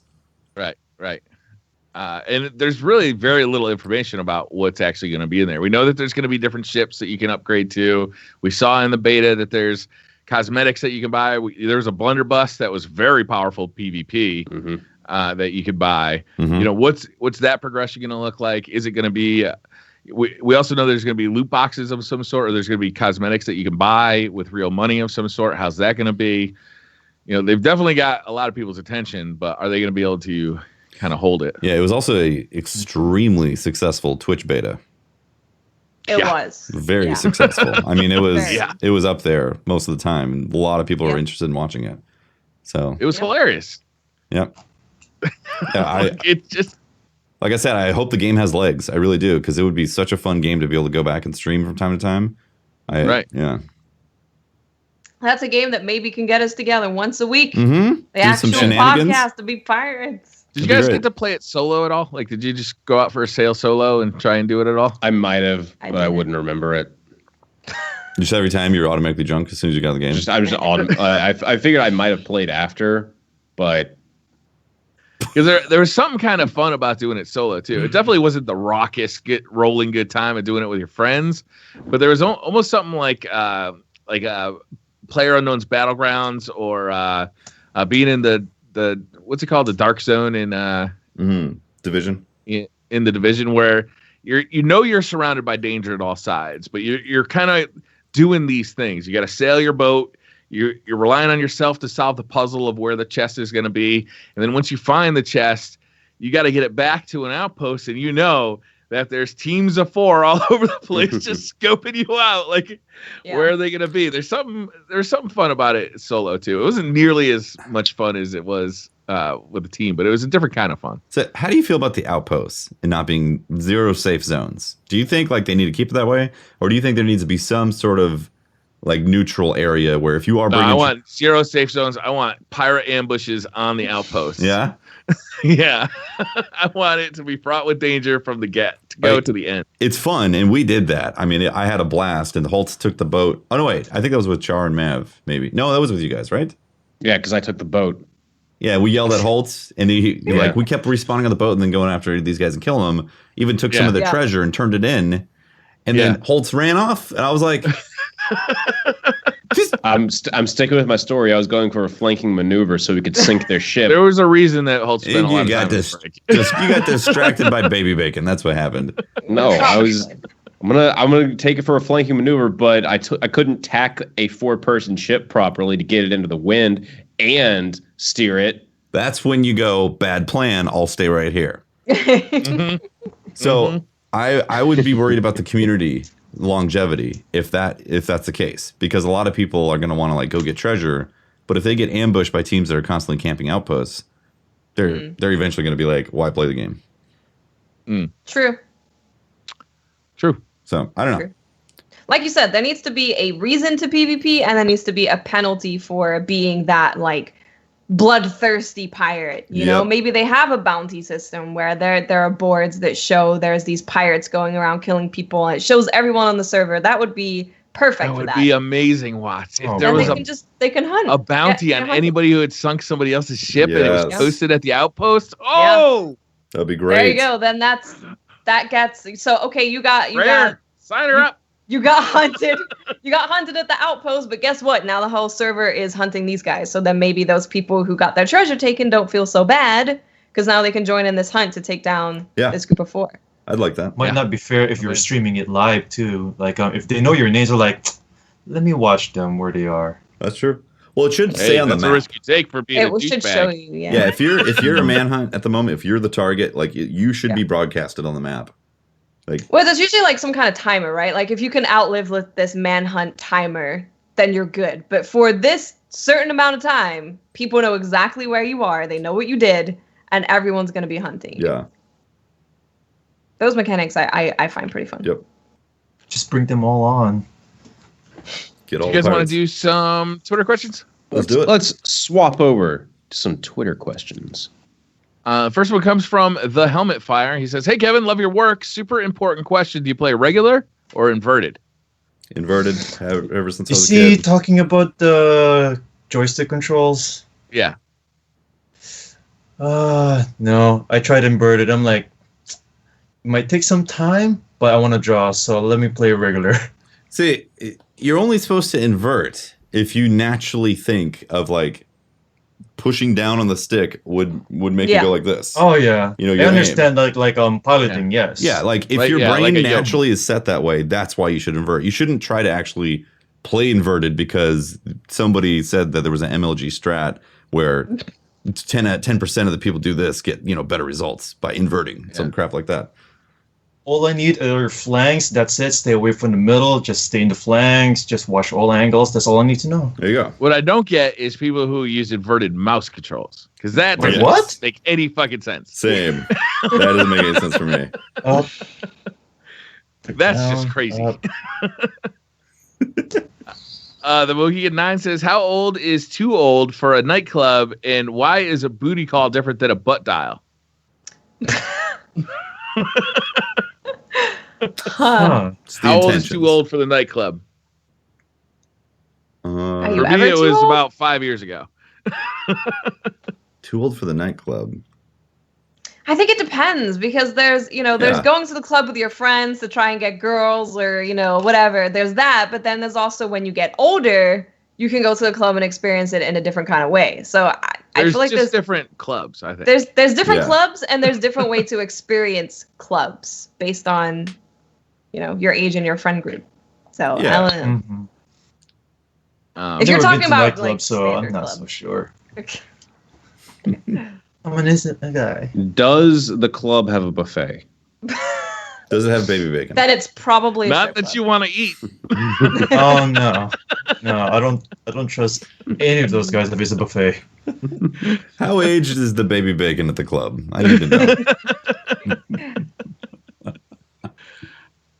Tim Clark from PC Gamer says, question, why are people so sure there's going to be a Taken Queen expansion in September? As far as I'm aware, Bungie hasn't committed to anything beyond DLC 2, and with most of the studio thought to be on D3, would there be enough resources to make a big expansion? No idea. I think that we assume these things because it's been literally 3 years that there's always been a September release of something. And it's usually been pretty big. So, like, Destiny 1, Taken King, Rise of Iron, Destiny 2, if they didn't stay with that cadence and didn't drop something that was going to be a pretty big change for D2, I think the whole community would be like, what? They'd be surprised. Yeah, it would be We've very been surprising. Conditioned. We've been learned and conditioned. Exactly. Yeah, it's an assumption based on past history. I think the very ending of this campaign for the original story for Destiny 2 also played into that a little bit. But yeah, it's definitely an assumption. Factbringer says the recent Datto video that made the Reddit front page reinforced that one of the reasons content creators are shying away from Destiny 2 is because of aggressively negative chat and comments that are exhausting to deal with. Do y'all feel this as well? If so, how does this change? So I was with Datto when that happened. I was watching when it happened. Yeah. And Datto and I have talked, about this too. And it's just, it is very tiring to just to play a different game and then not have any of that happen. And you get to focus on the game. It's all just everything's cool. Everything's you're having fun. It's a good experience for both chat and you. And then when you start playing Destiny, you get people that you don't see them when you're playing other games. Yeah. They only come in Sometimes when you do that. So, maybe sometimes, but I'll get people like coming in sometimes, and they'll just be like, "Hey, can I ask a question about Destiny? I know this is in a Destiny stream." And it's like, okay, you're doing it politely. I don't care.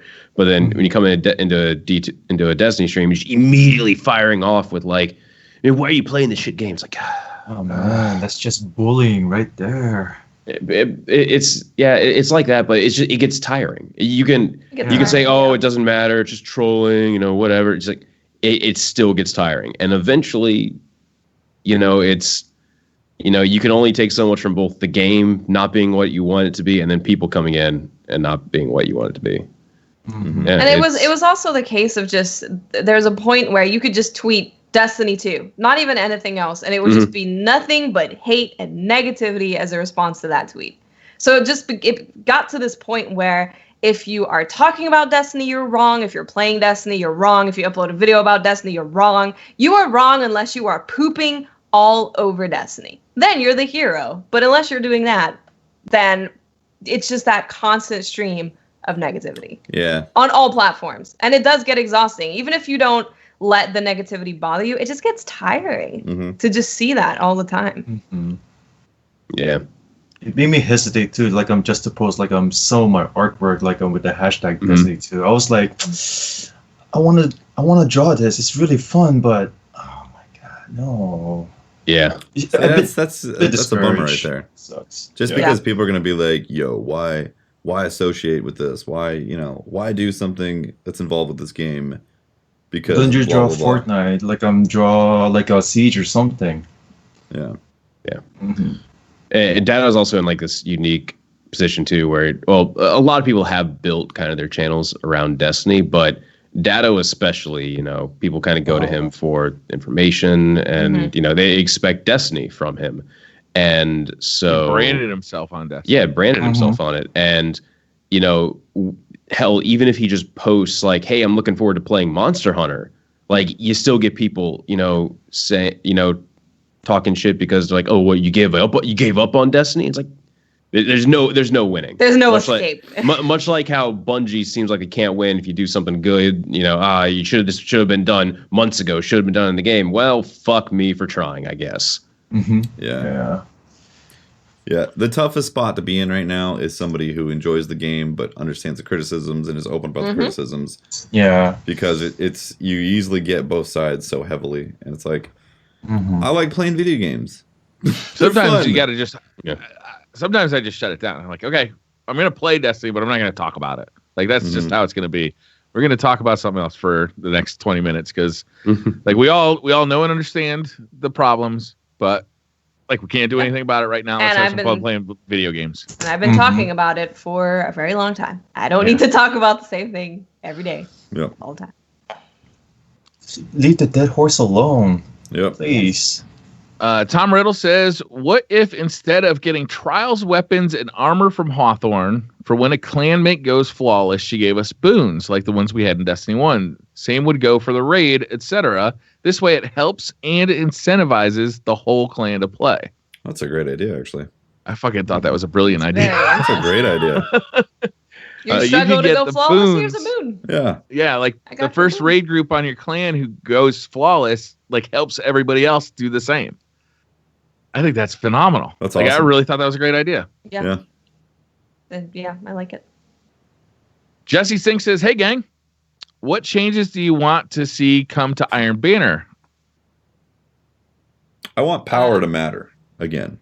Yeah. Yeah? Yeah, More absolutely. Okay. Okay. Like, what if they gave the explanation that the reason power doesn't matter in Destiny 2 was because it increased lag? No, I don't believe that at all. Don't believe it? No. What if it was true? The game is already laggy. Yeah. It's not nearly as laggy as Destiny 1. That's because you're on PC. Maybe. It's still laggy across the board. You see more frames and can like compute the fact that your bullet went Just somewhere. wait till Iron Banner 6v6 with like more people. Mm-hmm. And then increase Just a couple laggers. We'll Yep. see. I would like to see gear and weapons drop from in-game rewards. I would like that. Mm-hmm. That would be nice. Yeah. I miss that. Yeah, I missed that end screen where all the rewards would pop up. I really miss the end screen. Yeah. The anticipation. And I make love all that. the flash, the all the stuff that exactly. drops. Like, what's it gonna be? It's exciting. I miss that. Yeah. Save the end screen. Yeah. Yes. Oh, I don't know. I missed it. Keep going back to to power, and it's like, did it really matter in Destiny 1? It only mattered in like extreme cases when someone was like 50 light level below you. I mean, I don't know. it didn't matter at all in the first couple Iron Banners because it just didn't. Yeah. And then, I guess unless you're right at the beginning of a DLC when everybody was still leveling up, I guess it would matter a little bit. But most of the time, everybody was pretty much right at the top of the levels anyway. It just didn't matter from my perspective, at least when I played. Everyone was always same power level, maybe plus, maybe minus like 2 or 3, but not enough to make a difference. Mhm. So, but the thing is, that was the only thing that set Iron Banner apart. there's also the loot. Yeah, it was always about the loot. I mean, they could double down on loot and just make some really freaking cool stuff. The armor is amazing. I think they could go even crazier on the weapons. I would like some unique weapon models. That would just be a treat. Yeah, they really need to double down on more weapons. They really do. Mm-hmm. Looking forward to like a more armor ornaments, like the way you see it, like that one has more potential. So like, all right, just change more designs, but you have the armor, so finish more challenges, right? Mm-hmm. Yeah. Handsome Dragon says, regarding the roadmap, I've seen lots of talk about it not being enough. I understand people want it sooner, but what else do you want to see on that list as an update? We know more content is coming to DLC 2, but what could they add in that roadmap to make us happy? Okay. So everything in that list needs to be done to the game. Yep. If we want people to come back to the game, every single thing needs to be there. However, nothing that's really there is going to bring people back except maybe like Sandbox update. People will come back to try it. That could also be why it's so late in the cycle of things, because they want to get as much stuff as possible before people come back. So then they're not going to go, oh well, this isn't in a good enough of a place. We also need time to test it. Yeah. True that as well. Yeah. Very limited testers in time. So if they get all the stuff in the game and then DLC 2 comes out and then people come to play the new content there and all this other stuff is in, much higher chance of people actually sticking with the game for longer periods of time than just playing it for a week and then just bailing again. So I agree with all that.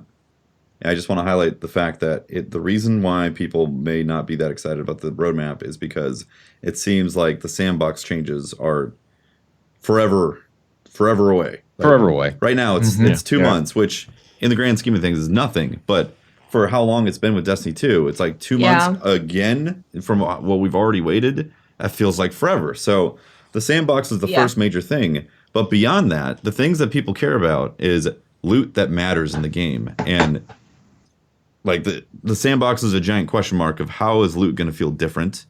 I don't know if it's going to be that much different.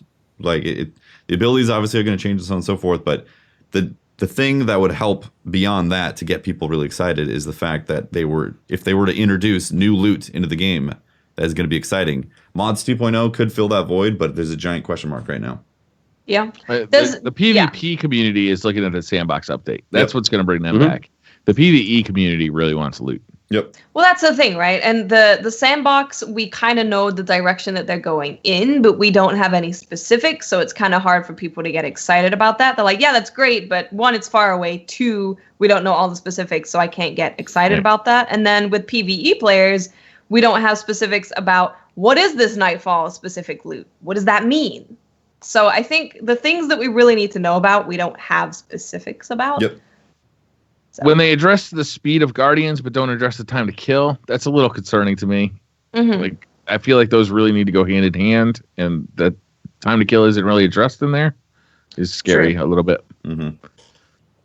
Unless they're going a completely different route and they're making your supers come back faster and your abilities come back faster, so you have more things available to you to weaken people and to fight people with. Because if they're going that route, then that's kind of also lowering the time to kill, because you're going to more likely have a grenade, your melee, your super, etc. So I don't know. It depends what they're doing, but we don't know the details. So I don't know. My least favorite time for Destiny PvP was right at the end of Destiny 1, when it really was all special abilities. Like, it was just special weapon or special ability spam everywhere. So I hope they're not going in that direction. I want what I do like about the current Destiny PvP is that it is weapon focused, and I like that. I like having gun battles. Well, I think at the end of Destiny 1, we were having 20-second cooldown grenades with 2 grenades at your disposal that could instantly kill you. Yeah. Right now we have a very long cooldown. So I feel like if they lowered it a little bit, that wouldn't be a problem. But obviously, I definitely do not want 20-second cooldown. No, I think that's what they did. They went from D1 to D2 and they overcorrected to make it slower, longer cooldown. They need to just bring it a little bit more to the middle. Yeah. Corey says for the 5th or 10th anniversary of Destiny 1, wow, will we get a remaster so we can kill Atheon in 4K and play Crucible at 200 FPS and use VR to ask Ikora on a date? Yes. Man the holiday for me, please. Can we get the girls and guys of Destiny dating simulator in VR? VR chat. Oh no. That's what we need. We're going to need an external development studio to do that one. We might see some salt if Bungie fucking posted that one out there. You guys think we'll ever see a Destiny 1 remaster? I think so. At some point. Maybe in like 15 years. It's in Activision's playbook. So yeah, that's true. It is, but it's an online game, and like, yeah. Who will you play strikes with? Wait. Well, I mean, they're doing it with World of Warcraft. They've done it with Call of Duty. It definitely is in Activision's playbook. And plus, Activision like promotes it a lot, so like more people you'll have enough player base to play. So there needs to be another 5, 7, 8 years down the road before that becomes reality. I think his timeline is right, 5 to 10 years. Maybe after. Oh man, it's tough. Maybe like a reboot, like so we play all of like Destiny 2, 3, 4, 5. I don't know, man. It's just. Yeah, out there. I'm gonna say I don't want to see it, man. Like I just wouldn't want to see that. I know I'd buy it and play it if it came out. I know I would. You don't want to kill Atheon at 240 FPS? Okay, sure, but I only want to do that if I knew that an entirely separate studio away from Vicarious Visions, High Moon, or Bungie developed this game. If no if no time was taken away from the people that are already working on Destiny. Man, I got 100% confidence in Vicarious Visions. Yeah. They nailed it on Same. PC. Imagine- It feels so fucking good. Imagine Outbreak Prime in PC. Imagine Fatebringer or Hawkmoon. Hawkmoon on PC. Imagine chasing an Eyes Luna on PC. Oh. Imagine if they did it like they're doing World of Warcraft too, where they like just did like vanilla. Oh, God. Hasn't happened yet, but With all Classic. all of the mat grinding that you used to have to do. I mean, Oh, That's no. true. WoW Classic That's hasn't come true. out yet because I wouldn't be playing Monster Hunter if it did. Holden Sasaki says, what do you think about the argument this should have been in the game at launch? Because the way I see it, it wasn't. So we should instead focus on what's ahead. I mean, yeah, it's like we said before, right? I mean, yes, it should have been in the game at launch, but it wasn't. They don't have a time machine, so they're putting it in the game now. The only option is they don't listen to you and don't put it in the game, or they listen and they put it in the game. Yeah. So they're doing the better option, Yep. in my It's opinion. an often repeated phrase It is. because of the dismay and the potential of Destiny and the potential that people saw in Destiny 2 and the fact that a lot of that potential just, was kind of not realized. So when people think about the game and they think about changes that are very similar to changes that came to Destiny 1, it's a phrase that speaks to a lot of people. Like, why are we seeing changes that came to Destiny 1 again coming to Destiny 2? Yeah. This should have been in the game at launch. A lot of the I understand roadmap. it's not productive to say, but it's like you almost can't help it sometimes. It's true. Yeah. Mm-hmm. Yeah. I when D2 launched, I assumed that there was like a plan that was set in motion for like, a year of things that they were going to do and unfold the end game and so on and so forth. I was clearly 100% incorrect. They had no plan. Right, yeah. They had no plan. They was like, well, we got to see what sticks. Turns out not a lot. We have to revert a bunch of stuff and go back to D1 style stuff. To someone who makes that statement and, means it genuinely, is anything ever good enough for you? You're good enough, Patty. Thanks, Briar. Bacon baby. Because seriously, I don't know. I yes, I'm a very pessimistic person in general, but holy fuck, if you can't see the good in this type of a situation, what the fuck are you doing with your life? Like, it's a video game. If this That is a young man's point of view. Probably, but if this genuinely like angers you that much, or that's how you're gonna tell you you can't see beyond going, oh well, in like 2 months, very short timetable over your current life, by the way. Game will be in a much better place. Go fucking read a book for 2 months. I don't know. See, probably will take you that long. Go try to catch up to Game of Thrones by reading the actual book series. There you go. I got your project. Man. Attempt to watch One Piece from now till current. Yeah, there you go. There you go. Oh, no. Plenty. So Good luck. So yes, all that is 100% true and accurate. The problem, Pat, is that there's a ton of emotional energy invested in this game because people have made friendships. People have made friendships. They've raided with each other. They've played PvP for so long, and that has just been wiped out for a lot of people. Guess what? All of us are friends on the podcast. I had a comment on Reddit that said, "Man, I'm really worried about a lot of the people in the Destiny community. They're probably fighting to keep their friends because they're not going to be able to hang out with them anymore." No, our friendships have fucking grown beyond Destiny. You can do other stuff. Yeah, start a fucking podcast. There you go. Start a podcast. I don't give a shit if you have friends and it was clearly based only around Destiny. It's like having a relationship only based around sex. That shit ain't gonna work in the long term. Pro tip, don't call it the Destiny podcast. Yeah, by the way. Might limit you a little bit in the long run. Hey, where am I? Okay, I'm going to spin it another way, play devil's advocate on this. It's as if there was, it's like living in a city and a sports team that has been doing really good, and then the next year just did absolutely awful. And you want to go to their games, and you want to show up, and you want to support, but the mood around the team is just in a horrible state. It feels like that. It's almost like It's like for a lot of people, they can't go to the bar that they were hanging out with their friends anymore because the friends just don't show up. They don't want to support the team or something. Like it's kind of, it's a weird example, but it's in that element of like that. That's why people are upset about it. I totally get it, man. I totally get it. And at some point, just like come back to it later.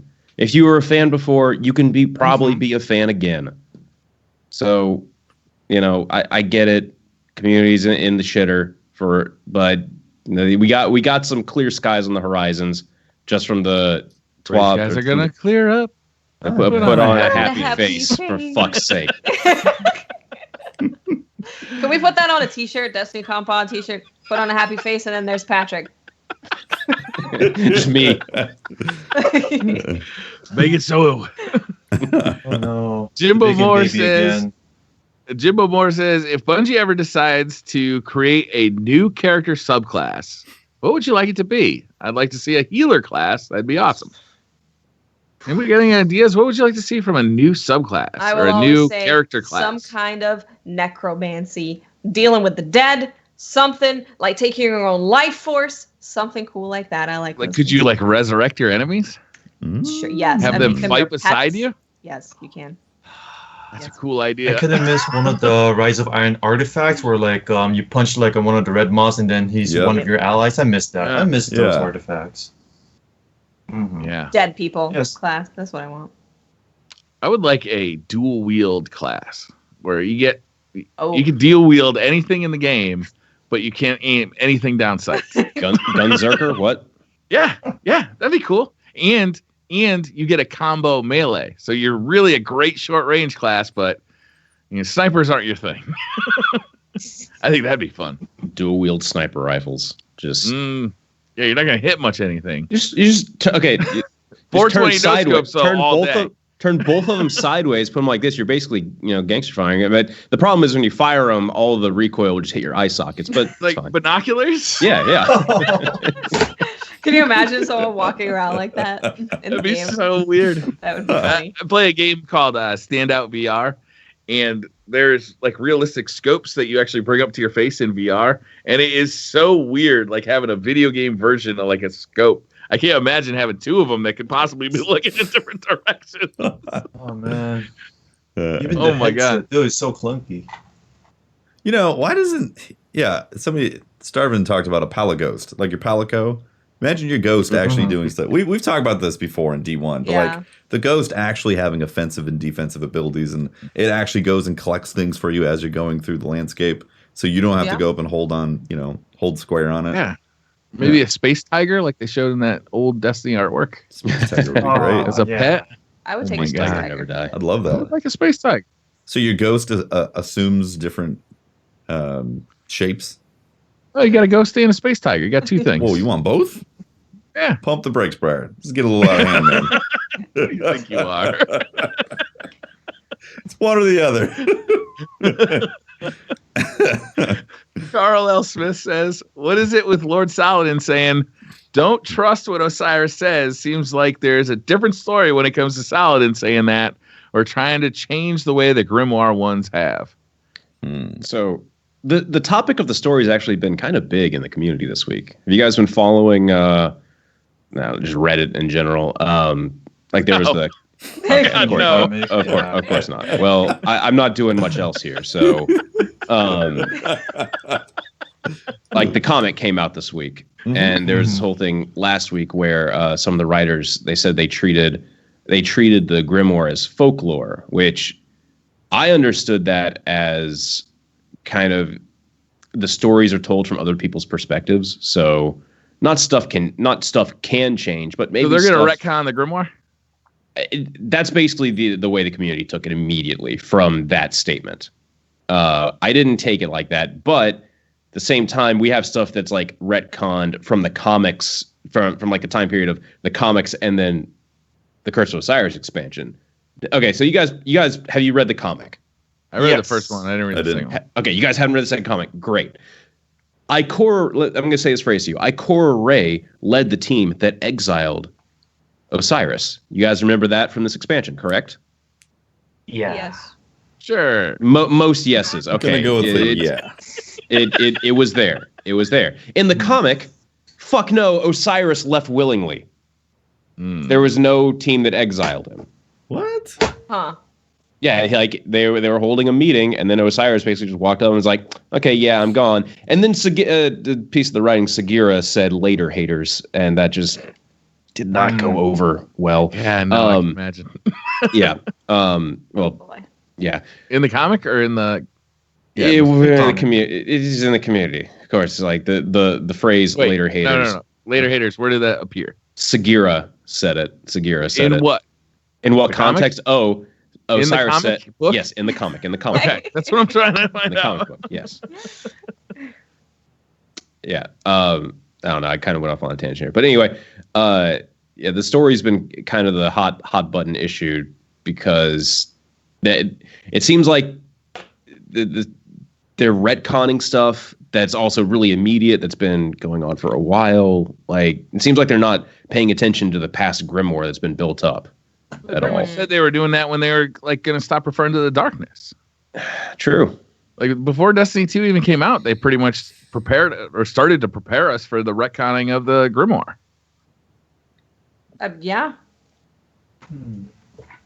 I don't know. I don't agree with it. I don't either. But at the same time, I don't think the same people are writing that stuff that were there writing the first one.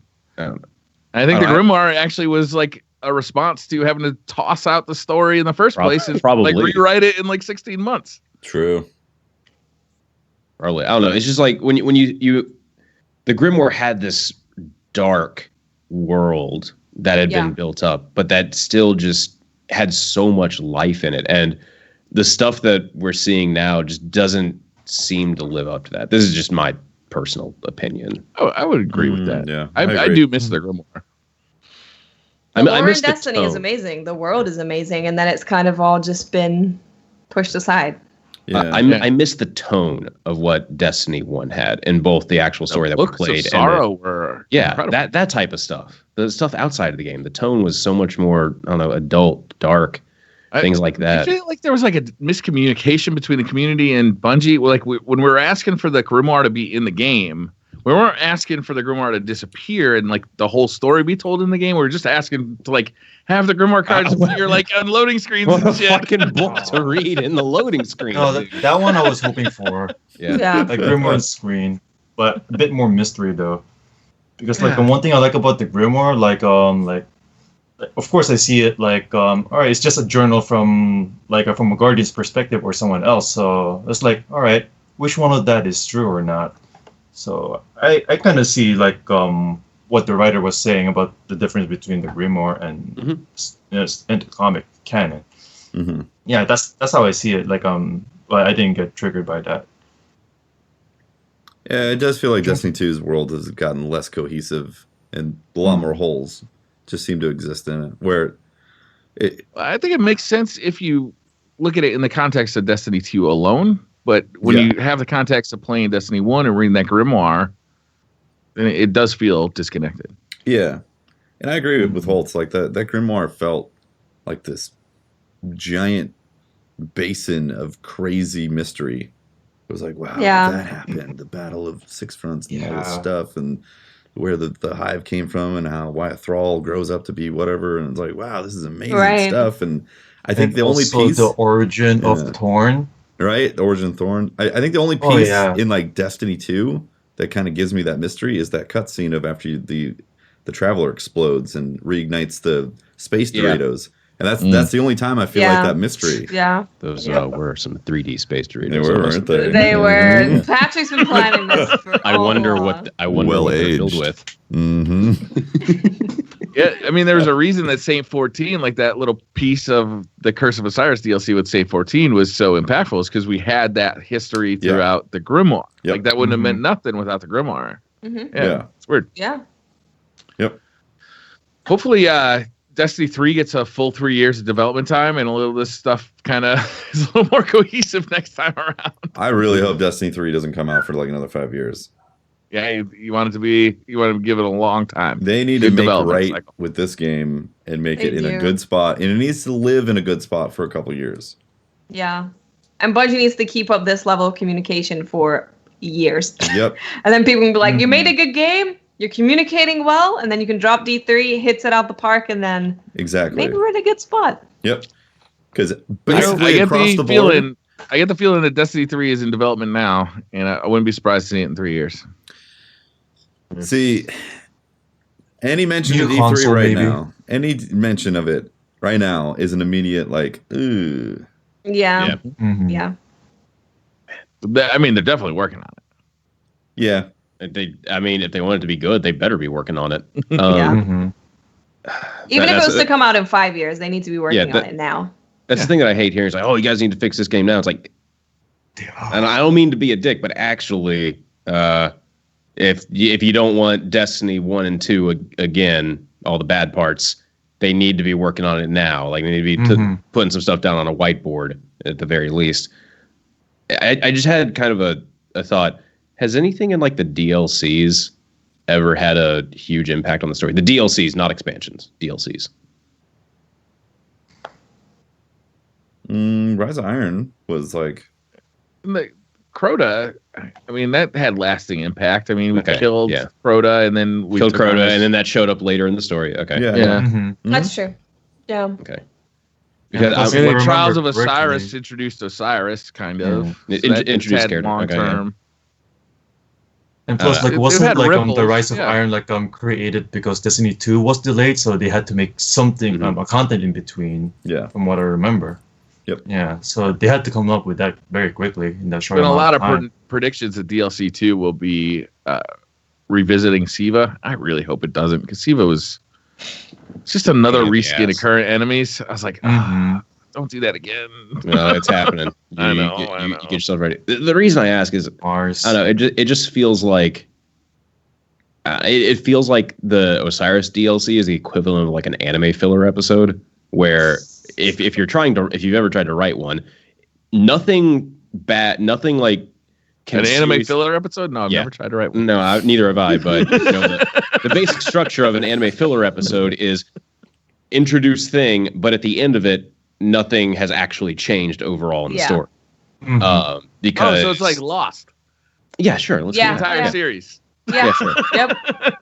Except Oh, Lost. now like, I feel like it I was- understand anime perfectly. Yeah, exactly. Anime filler episode. Nothing bad can happen to the character, and nothing can happen that can affect the story in any way. You can't really introduce any new characters that will then show up again. That's generally what happens, and I feel like we got that with Curse of Osiris, where at the end of it, I'm just like that we're like the same place that we were previously. Yeah, I can see that. Yeah, it did I answer some felt questions like about that. Osiris. I felt like that Console. after Crota too, and I felt like that after House of Wolves. But Crota did have story impact later. We just didn't see it at the time. Like at the time, we killed Crota and that was done. But then later we find out, oh, actually, Papa's coming. He's mad. Papa pissed. I'm telling my dad. I didn't kill him. One of my friends did, so don't come after me. Yeah, I didn't do anything, man. He killed your I was just son. sitting in the back. I was just there for the loot. Man, imagine carving orcs. Oh man, I'm definitely making. You got to. The ass hat finally is mine. Yes. Finally, an ass hat. That hat will be a ship.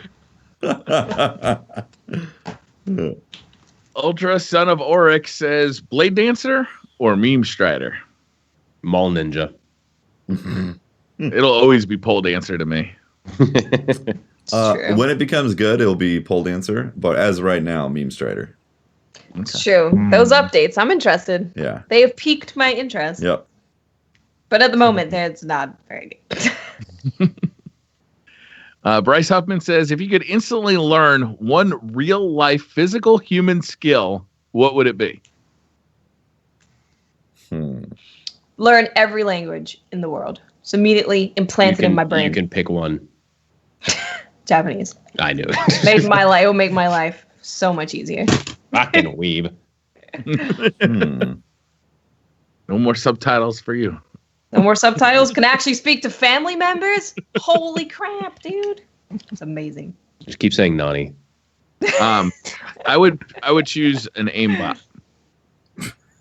Wow. You could be a professional player in every single FPS game. Huh? With aimbot installed in your brain? That's amazing. Yeah. Right? I'm getting an aimbot. That's pretty cool. Yeah. It's pretty good. I don't know. I feel like all the martial arts. Martial arts? Matrix. You don't really get to kick that many people's asses on a daily basis. And if you do, you end up in jail, where you do get to kick more asses. Say what? Just don't talk about it. The state of Washington is a right to combat state. So if you challenge someone to a fight, you can fight them until basically someone goes down, in which case you have to stop. If both parties agree, you can fight and not get arrested. Yeah. I like it. That's great. How do you know this? Some Wild West action right there. The people in the greatest need of an ass kicking, though, are never going to agree to it. Right. No, you'll be surprised. They might agree. They'll probably but then agree they might say that they didn't agree. That's why you How do we go about that? Getting cell phones are great for videos. Okay. Yeah. Cell phone's convenient. Mm-hmm. Yeah. I don't know. I think I'd probably go with I've always wanted to be able to sight read any piece of piano music ever with perfect ease. Perfect. Yeah, just any from any of the great composers, and not have to go through the effort of learning how to sight read and do all the technical aspects of it. I would love that ability to just be done, got that. Really want to see a piece of Milli Vanilli music and just know I can instantly play it. Great composer. I love it. Solid. Actual skill, I don't know. It's gonna be something to do with magic. I was actually looking at my magic cards, but then I'm like, I already got a pretty good baseline for that. Imagine how fast you could shuffle if you had unlimited shuffle hands. You can't actually. That's a bit intimidating. You don't want to shuffle the cards like a bridge shuffle. What dumbass card game is this? You don't shuffle the cards? No, you have to shuffle the cards, but you do a mash shuffle with them in sleeves, because if you do a bridge shuffle, you're going to damage them over time. And you don't want that's boring. You want the ability to look ahead in your card because card tricks are actually you can't do card tricks to shuffle your cards because it's an improper shuffle. Stop picking on. Bro, you're the type of guy that's gonna go to a magic tournament with a fucking top hat and cape on. Here's your first opponent. You're thinking it's gonna be a rap battle. You're pulling a rabbit out of your hat and shit. And then it's I'm trying to resolve my pocket sands. Yeah. First match, here's your deck, but there's no sleeves on it. I'm like, wait, what? No sleeves? That's how you get someone to rage, because they don't know how to shuffle your deck, but the rules state you have to shuffle your opponent's deck. It's great. And then you see the card that you want, and it's all folded up. Mm-hmm. Leland Hawk says, "What is your favorite guilty pleasure recipe?" Guilty pleasure. I think all of us today can say the bacon baby. Bacon baby. Yeah. I posted the picture on Twitter if you guys want to look at it. I've seen it. In high def. It's terrifying. Mm-hmm. Yeah. It is pretty terrifying, to be honest. It really is. You could see that in Resident Evil very easily. Right. Open the refrigerator. Fit right in there. Yeah. It's kind of a grainy screenshot, so it totally looks like something out of a Resident Evil screenshot. Yep. That's terrifying. I'm showing it to my friends and family. There you go. Sorry, not so sorry. Damien says, "At what point is being in the toilet checking your phone too long? 5 minutes? 15 minutes? An hour?" I'd say if your legs are legs going to sleep, you've been in there too long. Good answer. Good answer. That's a good but answer. That's the answer of a man who doesn't have kids. There is no time that is too long to be checking your phones in the quiet and peaceful solitude of your bathroom. Eric emails says, "What's the worst car you ever owned?" Never owned one. Never owned a car at all? in the city. City, yeah. Okay, understandable. So that would be the first car I ever owned, and it started out okay, but is a Ford Explorer, a '98 Ford Explorer. If you guys remember, that was the one that had the issues with the exploding tires. Oh yeah, that was a classic. Wow. Yeah, great car. Classic features. Mm-hmm. It's a feature. It's clearly a feature. Tactical response. It had some bad electrical problems, Really? so we had to get that kind of fixed. And it just started going downhill from there. Just little stuff like you live in a college apartment complex, so for some reason people just spit dip on the hood of your car, and it was the hot summer, so by the time I found it, that shit was baked into the hood. Oh, did it peel the paint? Oh, it got into like the actual metal. That stuff was bad. Boy. Yeah. Scrape it off with a chisel and just People who dip, come on, stop that shit. It's disgusting. And definitely don't leave your fucking dip cup anywhere where it's going to be found by anybody. Like, clean your shit up. That's gross. Really is. Yeah, and some side mirrors fell off at one point. Turn signal didn't work. Damn. Well, it worked, but you had to hold it in place the entire time.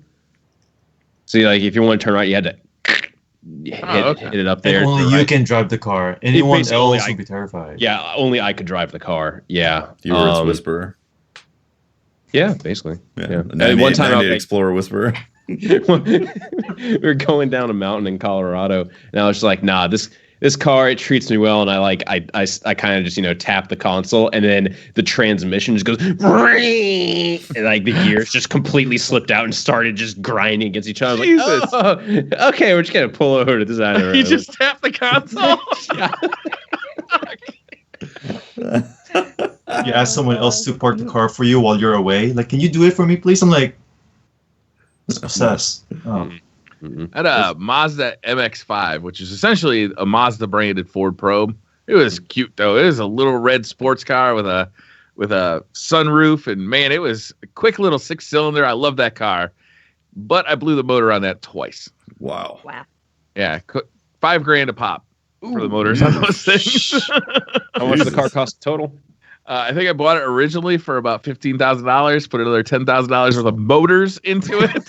Wow. And sold it for probably $5,000. I haven't really had any kind of bad cars, honestly. No? Yeah. Nope. Most. Go ahead. No. The forgotten the Explorer, like the lines they use to put to get the fuel to the engine, was made out of this particular rubber that squirrels really like to chew on. Oh, that's not in good. Tennessee. Yeah, so I was driving around for a good long while. Squirrels love it. They like to chew on the rubber. 9 out of 10 Tennessee squirrels prefer Ford Motor Company fuel lines over Chevy. I'm wondering why the gas mileage is so shit on it. Because it's an Explorer with like holes in the fucking gas lines. Most interesting Korean says, would you rather be stuck in the Amazon with hunting equipment or stuck in LA broke with no money? Amazon hunting equipment. Really? Yep. Yes. Yeah, probably. Yeah. Well, Because I've been Man, playing there's so much. tons of people in LA that are broke and have no money. Yeah, because I've been I feel like playing that's so much Monster Hunter, I feel like the Amazon choice, but in reality, the LA choice for sure. Dude, there are fish that swim up your asshole in the Amazon. There are bugs that burrow into your skin. Oh, botflies. Yeah. That's a terrifying fucking place. There are pythons. There's 40, 50 foot long snakes. but then I can become Wonder Woman. So You could also Or carve dead. them up. You could carve them up I and think turn one them is into more a likely great than axe. the other, frankly. there you go. I can live my Monster Hunter dreams. Yeah, you could hunt that giant snake and convert it into a nice set of armor that gives you plus 10. Yeah, but you needed awesome. a calico companion. You're talking you about could LA find a broke calico. with no money. Yeah. Just go get a fucking job and all your problems are Or solved. I could have cool armor that protects me from butt bugs. It's very See? See? Just gotta craft the right armor. Yeah. Briar. Level Just for the 3 butt bug fish. butt resistance. Bot flies are the ones that go in your skin. You can, No, if I'll they have go a in your set for head, that you can too. hear them. You can hear them as That they will just move. keep me company. Oh god. Oh, no. Yuck. Oh man. LA definitely for me.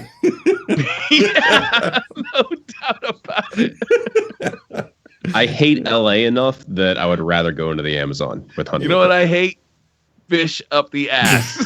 hate it. That's just a faster way to feed yourself. Don't they swim up your?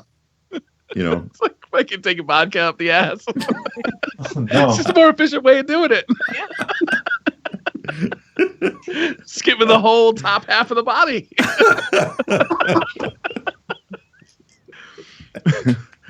Andy Martinez says, when using a character creator, do you try and make it look like you or something else? I go with a very outlandish version of me. My Monster Hunter character is me if I was in an anime and I had pink and green eyes. Nice. Yeah. He's pretty out. My Monster Hunter character has a golden face, a metallic golden face, a pompadour. Beautiful. And awesome. Is a golden fucking god and deserves your respect. Great. That's awesome. I'm an anime waifu with just that expression, like I'm just tired of everything. So probably not going to give you any respect. Almost all my characters are like are girls pretty much. Destiny, my previous Monster Hunter, and last Monster Hunter, I'm like, all right, I'm just gonna see third person back view, and I'm not gonna watch like a male character like back view all the time. So is it because you'd rather look at a girl's ass, like you're sexually attracted to the woman, or? No, see, it's a smaller frame, so it's going to be easier to dodge stuff in Monster Hunter. That's why are the hitboxes different? That depends on the armor, though. Like the Diablo's armor and stuff. All the big shoulder pads like a Titan. Yeah. Yep. Or just go with the Kieran armors, like a smaller hitbox. You see everything else. There you go. See? Yeah. I ended up making a scantily clad meat mountain who didn't Meat Mountain. who didn't wear pants or a chest plate through the entire story. I was like, I'm not going to put on any other gear until I actually get gear checked, and I didn't get gear checked up until Nergigante, essentially. And which one is that, by the way? Nergigante. Have you fought Zora Magdaros? Fought Zora Magdaros. Jump on the back and hit the. Yes. Okay. Yes. Do you know that the monster that comes in, like that crashes the party? His name is Nergigante. Mm-hmm. Eventually, you have to fight him. Okay. He's like a cool Diablos. Okay. Yeah. You didn't get gear checked till then? That's pretty good. Yeah. That's so way down there. I just wore bone armor on. I wore a bone belt, bone gloves, and a bone skull. And every time I was in a cutscene, I was like, "Good thing I came naked. Good thing I showed up naked. I'm gonna blind these monsters with my abs."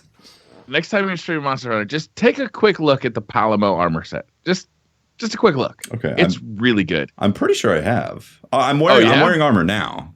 Like I have to. Okay. Like Nergigante kicked my ass. The fur captain's hat is really choice. You look like a train conductor in a really cold climate if you're a male character. Okay. Nice. Yes. Dig it. The Melon Man said, "Did any of you play a sport when you were a kid, and what sport did you play?" Played soccer, but I didn't like chasing the ball. Thought that was a bunch of bullshit. So I just kind of waited in the center of the field and kicked the shit out of it when it came to me. When did you quit playing soccer? How old were you? Probably like 5. Once I finally quit playing soccer, and then I moved to t-ball, which t-ball. Or you moved from soccer to t-ball. Yes, and then to actually, like baseball, you go from like the coach throwing the ball to you to the machine. Coach pitch. Yeah, coach pitch, and then machine pitch, and then the kids actually throwing the ball, which always sucked because it was always the fucking coach's son that would throw. It's true. He is right. Yeah, and then like one day we were playing a doubleheader, the 2 games in a row in the July heat in Tennessee, which fucking sucks. And I was in the outfield, and every single hit came to me. Which side of the outfield, left or right? Left field. So yeah, I was trying to catch every single ball, and I just I don't remember what happened. I just remember waking up in the dugout with apparently had a heat stroke, and I was like, I would like to not play baseball anymore. And there we go. I haven't done any sports since then. Imagining Pat as a kid just laying there saying he doesn't want to play baseball anymore. Oh. Well, I thought it was bullshit too, because like I would be playing against my friends. Like some of my friends would be on the other team. I was like, I want to be on my friend's team. They're like, you can't do that. I'm like, but they're my friends. You're on our team. No, I want to play with my friends. I can't follow up on Pat's stories. Mine are just boring. Like, yeah, I played sport, but I didn't pass out from heat stroke. Never? Not once? Oh, hello? Oh, Kevin? 1 second. What just happened? It's probably Skype. There we go. Skype's being Skype. Yeah. Don't worry about it. Okay. Cool. Is that when you knew video games were your calling, Patrick? I think I kind of knew that for a while, but that just sealed the deal. Can't get heat stroke if you don't go outside. Baseball career is out. I don't like the heat. I like hitting the ball. If I could have been the guy that hit the ball, DH. You can sit in the air conditioning. That's true. Time to hit. You just gotta be real good at it. I was real good at it. My coach, he was like, "Okay, we're T-ball? making you." No, it fucking baseball. Actually, I didn't know what I was doing in t-ball.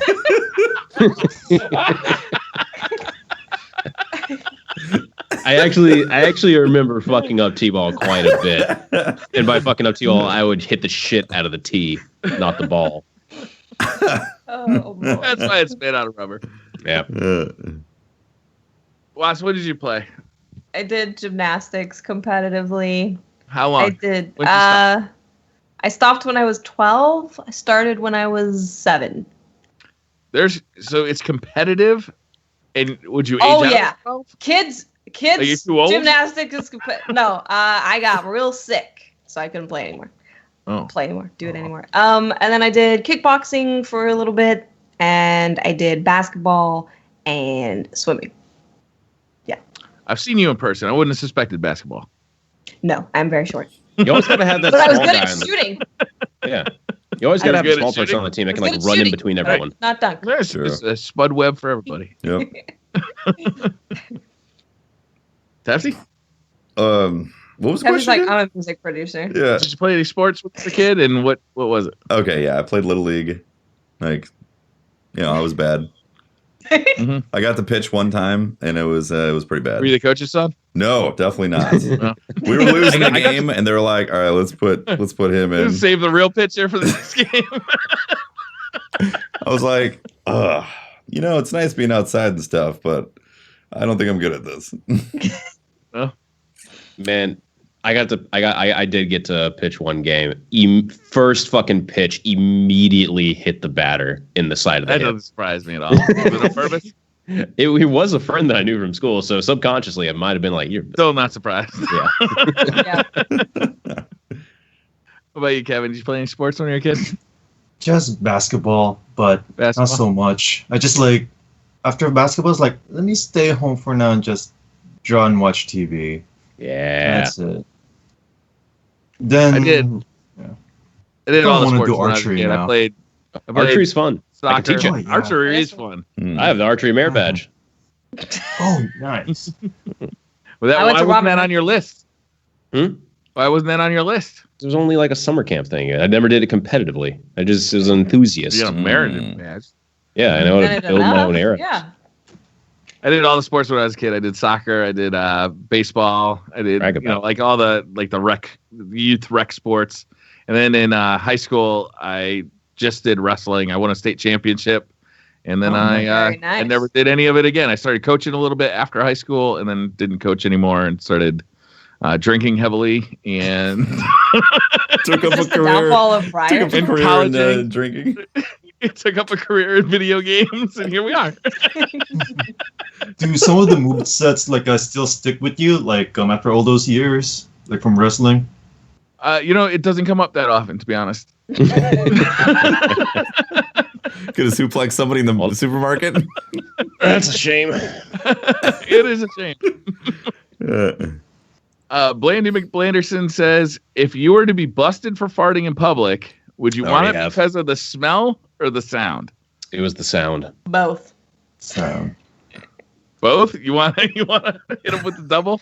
If it's gonna be super noticeable, you might as well hit him with all of it. Where? Make it Claim it. impressive. Where? Own it. Where is it? Get gonna an be? elevator.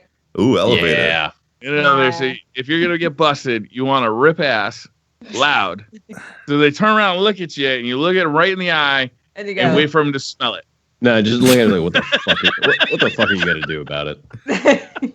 I feel like I'd want it to be at church on the It pews. was good food. A church? Church? Yeah, if I'm if I'm gonna fuse, that shit will reverberate. exactly, I want to hear the resonance. Ooh, you can also kind of Everyone's gauge sitting how next to far you your can fart feel it. goes by like kind of watching as your fart like spreads out to see go like how far that face goes. Is it like 6 people away? Is it like 7? How Like big is the plume of your fart? what is the potency of that fart? If it's a church, then they'll see you again next week Sunday. They'll be like, "It's you again." That's right. Oh, Hey. step up your game. Try harder next week. Sweet. That means you get more. That means you get more church pew space, so you're not cramped up next to people. That's true. Get some beans, maybe some Doritos. Oh, You know, get some Nah, you gotta flavor in there. get. You gotta get like cabbage. Cabbage. Now we're Vegetables is talking. definitely the way to go for sure. Go- go Vegetables, Next level flavor. fart testing right there. mushrooms. Yeah. Oh yeah. I farted in my college dorm. We had like this really slow elevator that went up to our floor. It skipped the girls' floors, which were like the bottom 4 floors. Had to go up to the top 4 floors for us guys. So always going really slow. Second the elevator door closed, I just fucking rip ass. I was in there with my friend and then some other person I didn't know, but I immediately was. He looked at me like, "What the fuck?" And then my roommate or my friend was just like, bug-eyed, "What the hell, man?" I was like, "Don't worry. If you can hear it, you're not going to smell it." Wrong. This was an anomaly. It was fucking horrifying, and we're in an elevator. And the reason I mentioned it was a slow elevator is because it had issues. Because it would sometimes stop. Oh, yeah, it's doing it. Boy. Oh, this was one of those occasions where that sumbitch stopped.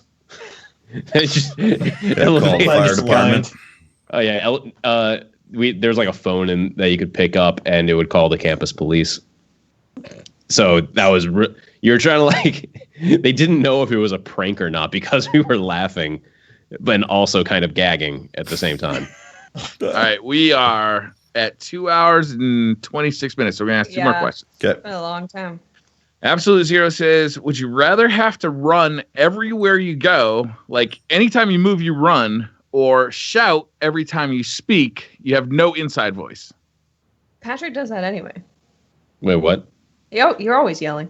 Patrick's always yelling. I'm always yelling. My wife was the tells first- me I do it. She's always like, shh. Really? Man, I feel like I'd always be knocking into shit if I was running everywhere. Like, if I just wanted to go pick up something off of that shelf and I had to run there, just accelerating and then slowing down in that short span of time, that's gonna be hell on the ankles. You'd be really fit though. Yeah. Maybe, or you'd be just up in that constantly heart have rate. broken legs. Then you wouldn't have to run anymore. Constantly That's in traction. Then you physically can't run. Yeah. I think I'd go with running. I think I'll go with running too. I'd go with running. Yeah. I kind of naturally already kind of move fast when I'm trying to get stuff done throughout my day. Yeah. But running. See, I'd have to adapt for sure if I was sprinting everywhere. Yeah, it's not supposed to be pleasant, I guess. running only bothers your downstairs neighbors. Yelling bothers both upstairs and downstairs and everyone else. Well, I'll go with- nobody Then run at tiptoe. all ever is gonna fuck with you if you're always yelling. They're I just know. gonna assume you're fucking crazy. That's true. Briar, Like, you're gonna get away with murder. I edited your audio for 3 years for this podcast. I know you basically always yell. Yeah, So it's true. My voice test is like this, and then the rest of the podcast. All right, last question. Kim Oramark says, my question is, why is Patrick so bad at being a pirate? You can't always blame the booze, man. I wasn't blaming the booze. You guys were. I think that suppose makes so. him being great at a pirate. I was Just always drunk.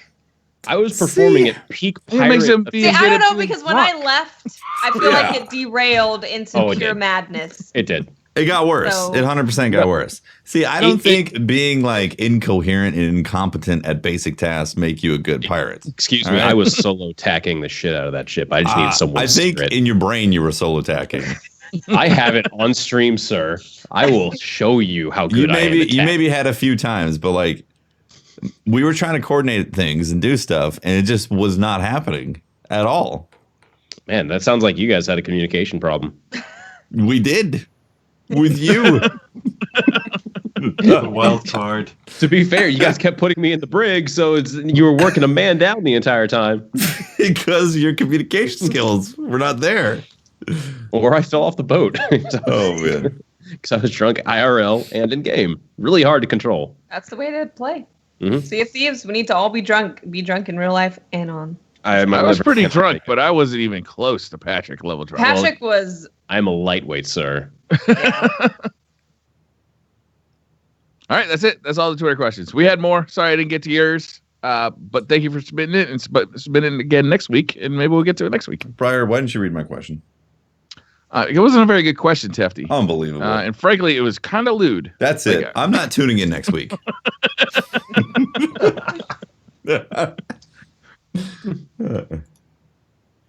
Anyway, so thank you everyone for tuning in to the 70th episode, the one about Baking Baby. If you want to find us, or you want to find more me, I am at Holtzmann_YT on Twitter, where I just posted a picture of Bacon Baby, our Lord and Savior. Yes. I'm Briar Rabbit. You can find me on Twitter at the Briar Rabbit. You can see me streaming every weekday around noon, and sometimes on the weekends. And you can look me up on YouTube. Just look for Briar Rabbit. I am Tefty Teft. You can talk to me at Teft on Twitter. Catch my streams, twitch.tv/Tefty Teft. I usually start around 6 p.m. Pacific time. And I have a YouTube channel where I've been posting more Twitch highlights or Twitch streams, full long play streams. And also, I've been saying Bacon Baby and Baby Bacon, and really, Baby Bacon is nowhere near the same as Bacon Baby. Yes. So, they are very different. Very different. Very different. I'm Miss 5000 Watts. You can find me on Twitter, Twitch, and YouTube. Just search for Miss 5000 Watts. Mm-hmm. Kevin. And Kevin Raganit. You can find me at Twitter at Kevin Rages, Instagram at Kevin Raganit, and a big shout out to the Destiny artist community. And a few other friends and families, especially like my Dungeons and Dragons crew, the Glass Daggers. Yeah. Nice. That was fun. Nice. If you guys want to find any of this at work, I'm going to be sure to put it in the description. Let's see. Next week we have WTF Game Nation coming on. Awesome. The podcast, Father and Son crew, I believe, that run a lot of raids in Destiny 2. They do some carries, and they have it down to a science. They are a great group of guys. Knocking out the prestige raids like crazy. Yeah. So I need their help. Yeah. Just fucking ask us. We whatever. After that, we got Fallout plays coming on as well, and then after that, big time, guys. We got Jack Patillo from Rooster Teeth, which will be on at the end of the month. So looking forward to all of our guests coming on, and looking forward to seeing you guys again next week. Same time, same channel, and we'll see you later. Bye. Bye. Bye. Bye, guys.